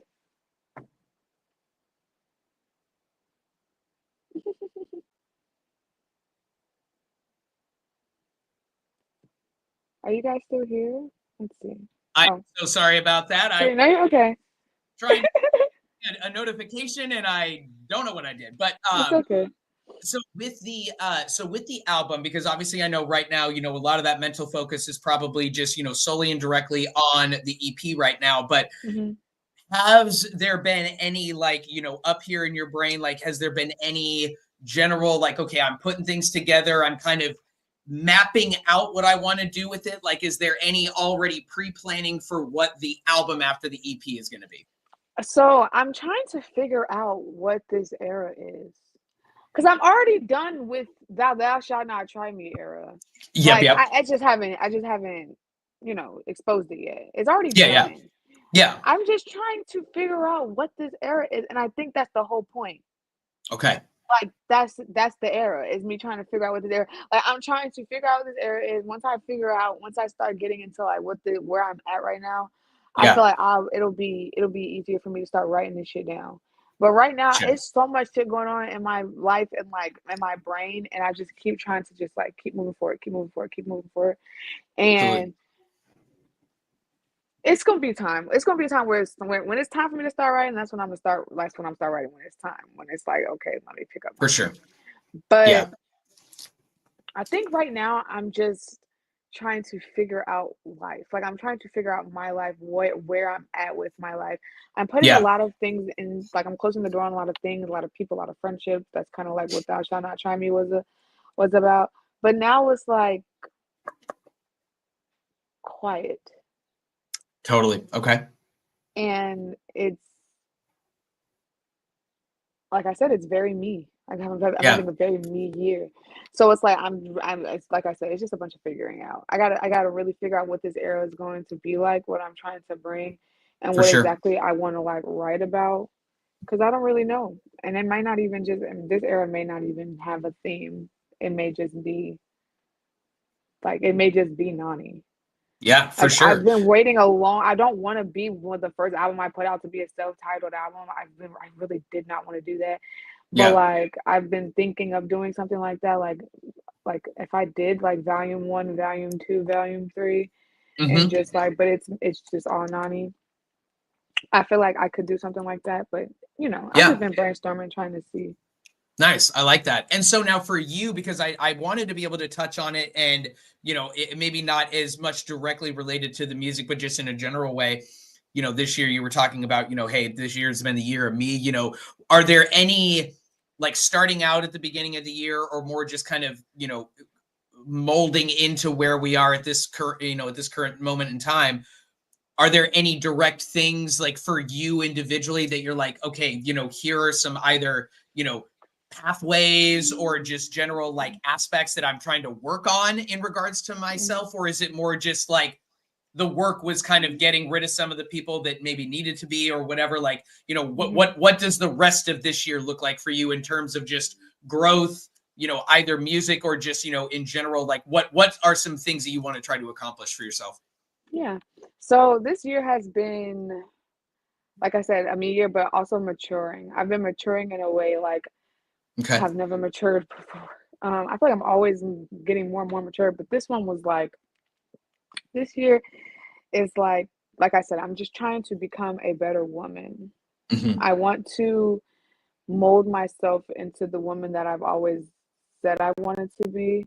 Totally. And I'm doing that now, but people don't realize that when you truly start to work on yourself, it takes a lot of work. Like working on Yeah. yourself, a lot of times I realized that my codependency was what was holding me back. I always, like I said, I'm big sis. Everybody was always depending on me. That's what I'm Yeah. saying. Yeah. That big sis title goes so much deeper than people realize. But I didn't feel Yeah. important unless someone was depending on me.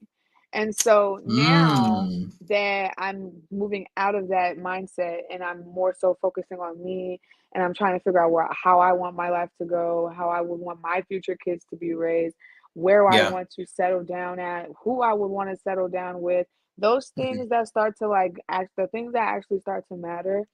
Yeah. Um, but also the type of people you want to be surrounded with, right? Like I want people around me that accept me for who I am and understand that I am not perfect, Yeah. but it's judgment free. I have genuine friendships with these people, you know. Yeah. Um, I feel like that's what I've been focusing on is like better relationships Yeah. and bettering myself and getting rid of the things that literally don't matter. And the minute I realize that something is like cancerous or it's like it brings down my energy, I cut it off. Like Mm. just cut Good it for off. you. There were the people that have lived the longest in the world have all said the same thing. They've all drank, smoked, ate horribly. They may exercise, but they weren't like super healthy people. It's they said they've lived as long as they've lived because they avoid negativity. They've all said the Mm. same thing. They avoid negative people, Mm-hmm. and Yeah. that is so real because it's your spirit that keeps living, right? Absolutely. No, absolutely. And I mean, and I think that, you know, and for, you know, somebody like, you know, because I mean, because, you know, like you said, I mean, you just, you know, getting out of that, you know, one relationship that brings on, you know, the song, but then, Mm-hmm. you know, and not in any way of like, oh, it's just more so like, you know, that's just not our lives right now. But it's like, you know, no kids, you know, not married, like that aspect is something that we individually just don't have right now at Yeah, this current time yeah, frame. And that is fine because that might be more of just like, oh, hey, that's just not what I'm looking for right now, or it might be a blah blah blah. But I think that there definitely is something to be said around the more happiness you can keep around you, or like you said, the less negativity that you can just be letting into your body. mm-hmm. Absolutely can't do anything but at least a positive thing, but just like Yeah. constantly letting in all of this negative energy.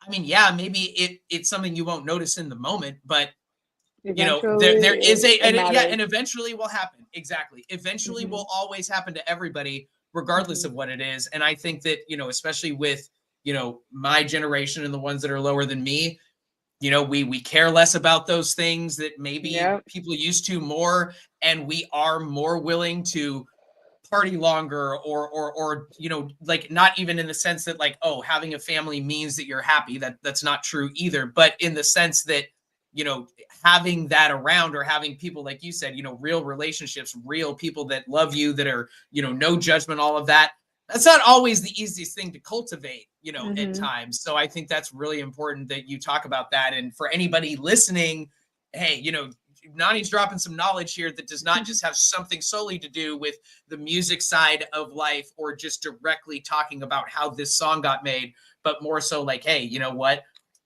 Everybody can always be working on themselves, but if you working on yourself, but then constantly letting in all of this bad stuff, Mm-hmm. then how much are you really working? Like, or how much is it really helping all the other things that you might be trying to accomplish? So So, I like that a lot. I think that's really smart and very well said too.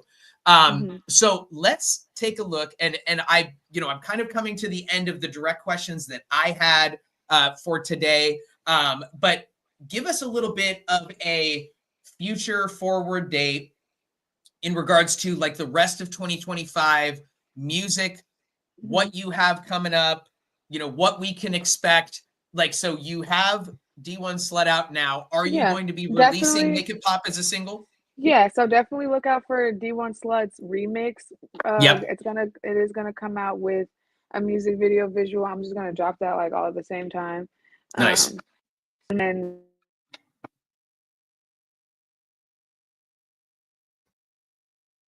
Uh-oh. Did we lose Nonie?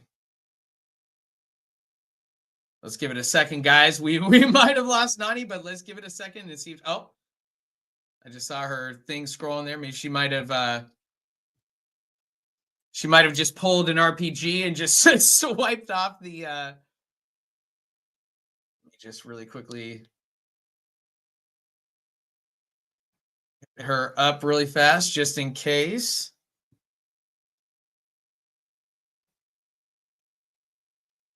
Your screen went black.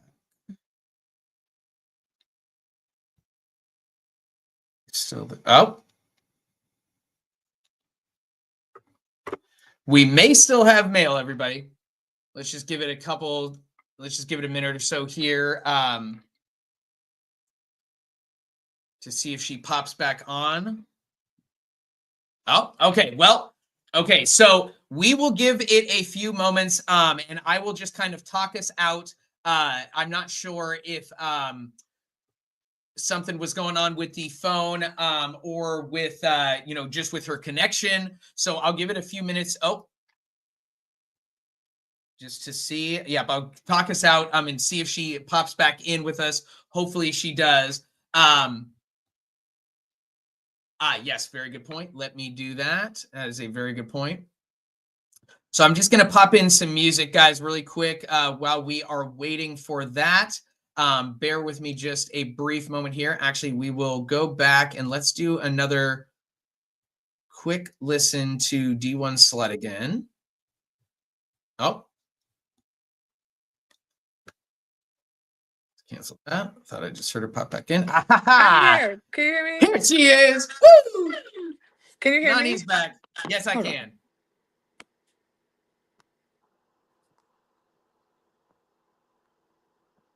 Oh my goodness.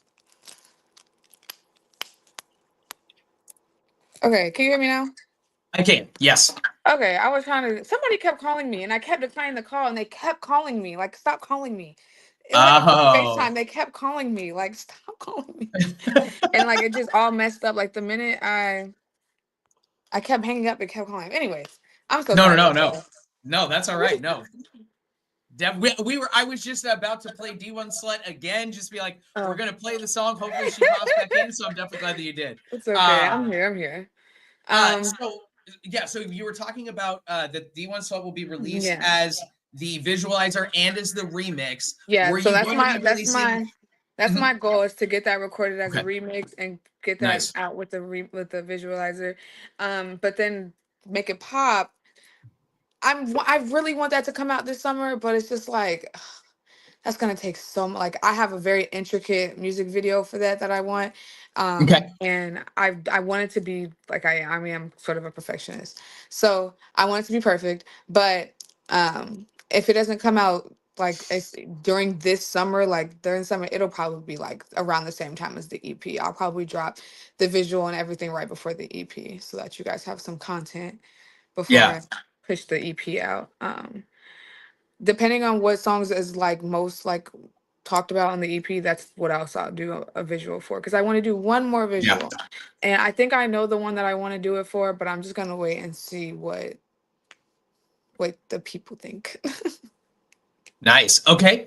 And so now we knowingly have that coming. Now, are you going to be releasing any of the other songs like Make It Pop or anything else as another single to get people ready for the album too? Yeah, Make It Pop, I'm gonna drop it as a single, but the rest are not an EP, because remember, it is an EP, so I can't post the whole EP. It's only gonna be 6 songs on there, and one of them is a freestyle and one of them is the intro, so it's like you're gonna get a nice little balance of me throughout the EP. It's not a long EP, but I didn't want to put too much singles out. The singles I really wanted to go out were the ones that have features on them, but like I said, that's a waiting game. That's just business. Yeah. No, that is very true. No, very true. Okay, and so now what about after the EP comes out, like in a sense of like, from that time frame to the end of the year, anything else that we can get ready for, that you can be able to kind of either tease the people about or just in general let us know about, once the EP is released, what are you going to be planning on trying to get right back in the studio and work on the album next, or is it going to be back to like maybe more singles and then start building up, like you said, like, oh, well, I don't know exactly what I want to call it yet, so maybe waiting to get that actual like, that inspiration. Yeah, that's what I've been doing now. So look forward to that cipher that me and Exo and Louis got. I haven't heard their verses yet, but I just know it's gonna be fire. I can't wait to hear how that song comes together. Okay, I didn't know you were in the cipher with us. That's badass. Well, not it's me, Louis, and Exo, and we have a 3-way cipher that we're working. Gotcha. So cool. that was what we're doing. But there's another song that I have called Nasty with it that I really, really, really, really love my verse. But there's another girl that I want to feature on it, but she's like in the middle of like the military, doing military stuff right now. So I don't know if she's gonna be able to like quickly be able to get me a verse or whatever. But that's a song I really, really, really, really, really want to put out. Like I love that song. I like Nasty with it. I can't wait. But I really want to get in the studio and record that with her. That's a song that I'm looking forward to putting out. Like the minute that song's done, I'm putting out. That's how much I love it, because I don't care. I just love the song. I just want to put it out. And then I do have a couple of beats that I've been listening to that I've been writing little stuff to. But like I said, I'm not saying I'm in like in a writer's block right now, but like I have to just wait for that inspiration to strike. For sure. No, absolutely. Absolutely. Yeah. Well, and so now in a general way, now that was sort of my direct last question that I had, from all of the, music that I was able to listen to, and just in general, kind of, some of the questions that I had wanted to make sure and talk about today, to be able to let people know a little bit more about you as the individual, but then also definitely talk about the music as well. And then you guys, and for anybody that is watching this live, let us know, between D1 Slut and Make It Pop, which one was your favorite song? Put those down in the comments. Yep. But also for anybody that checks this out later, definitely let us know that as well, and put down in those comments which song you thought was your favorite. And, let us know that you are excited for the brand new EP that will be coming out. So definitely let us know that down in those comments. But I just kind of want to be able to give you the floor, Nonie, and just, whatever, like not even anything about, doesn't have to be directed about music, can be anything, but just, kind of talk to the people, let them know what you would like to, inform them on. No matter how big your problem is, it will not be permanent. Everything is temporary. Nothing lasts forever.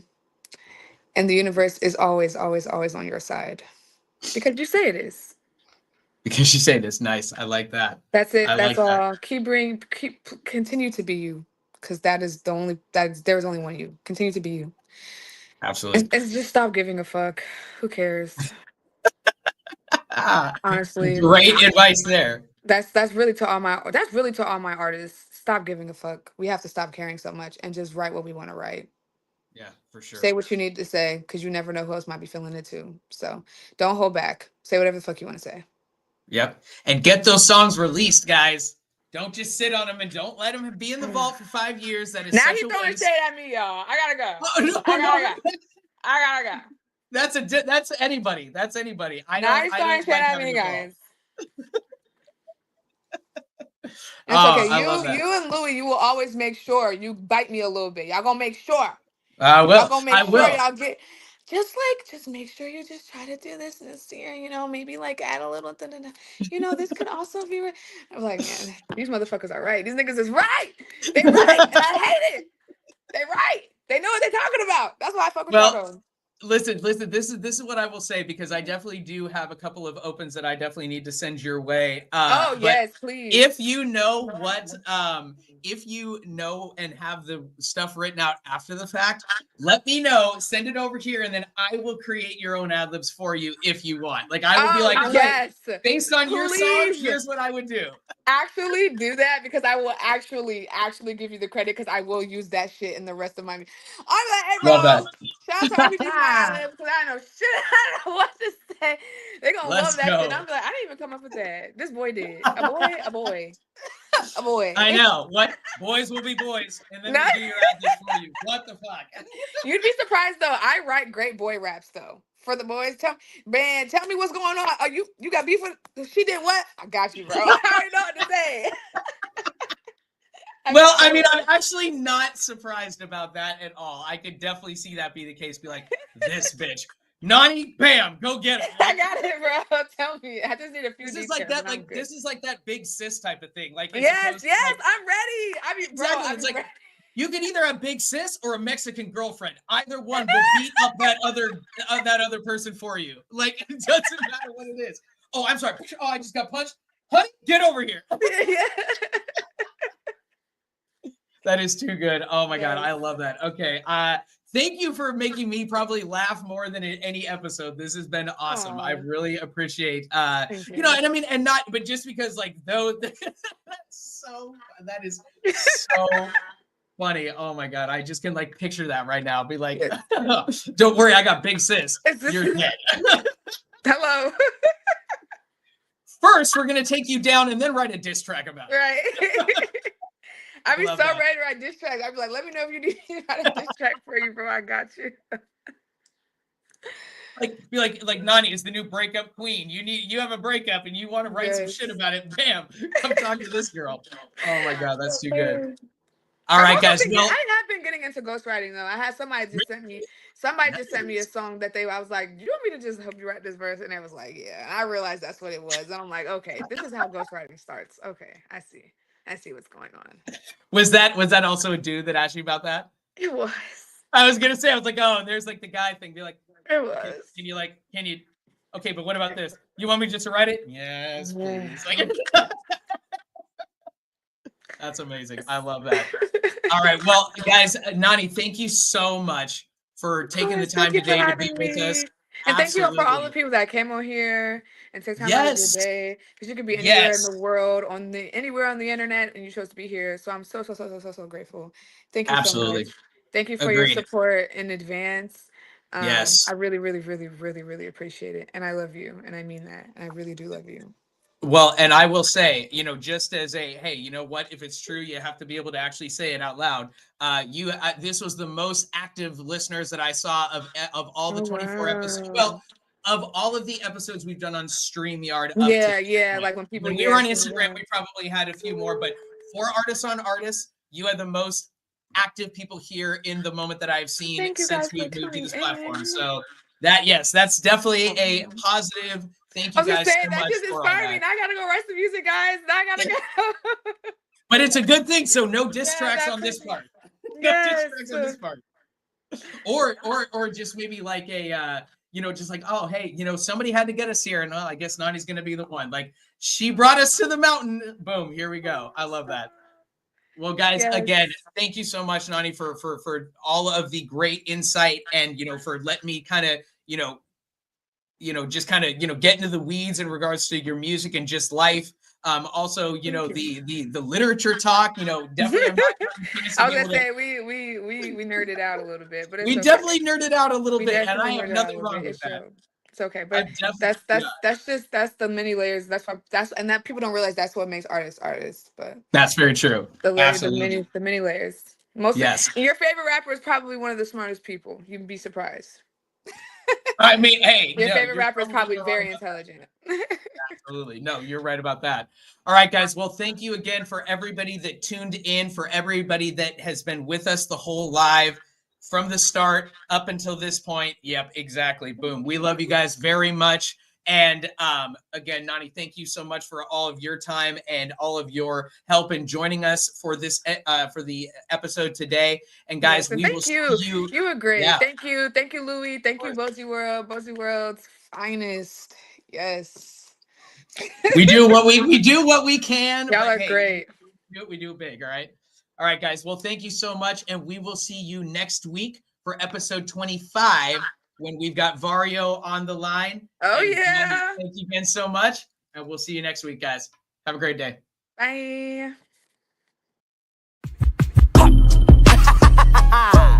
What up? It's your boy RPG. Red, purple, gold. Kilos.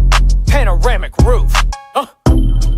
Bitch, I'm red, purple, gold. RPG. My strength will never fold. My heart is never frozen cold. I'm the best. Yeah, that's what I've been told. 1, 2, 3. My voice has been freely sold. Luxury in my life is all I know. It's all I know. But I will never sell my soul. Never sell it. I won't.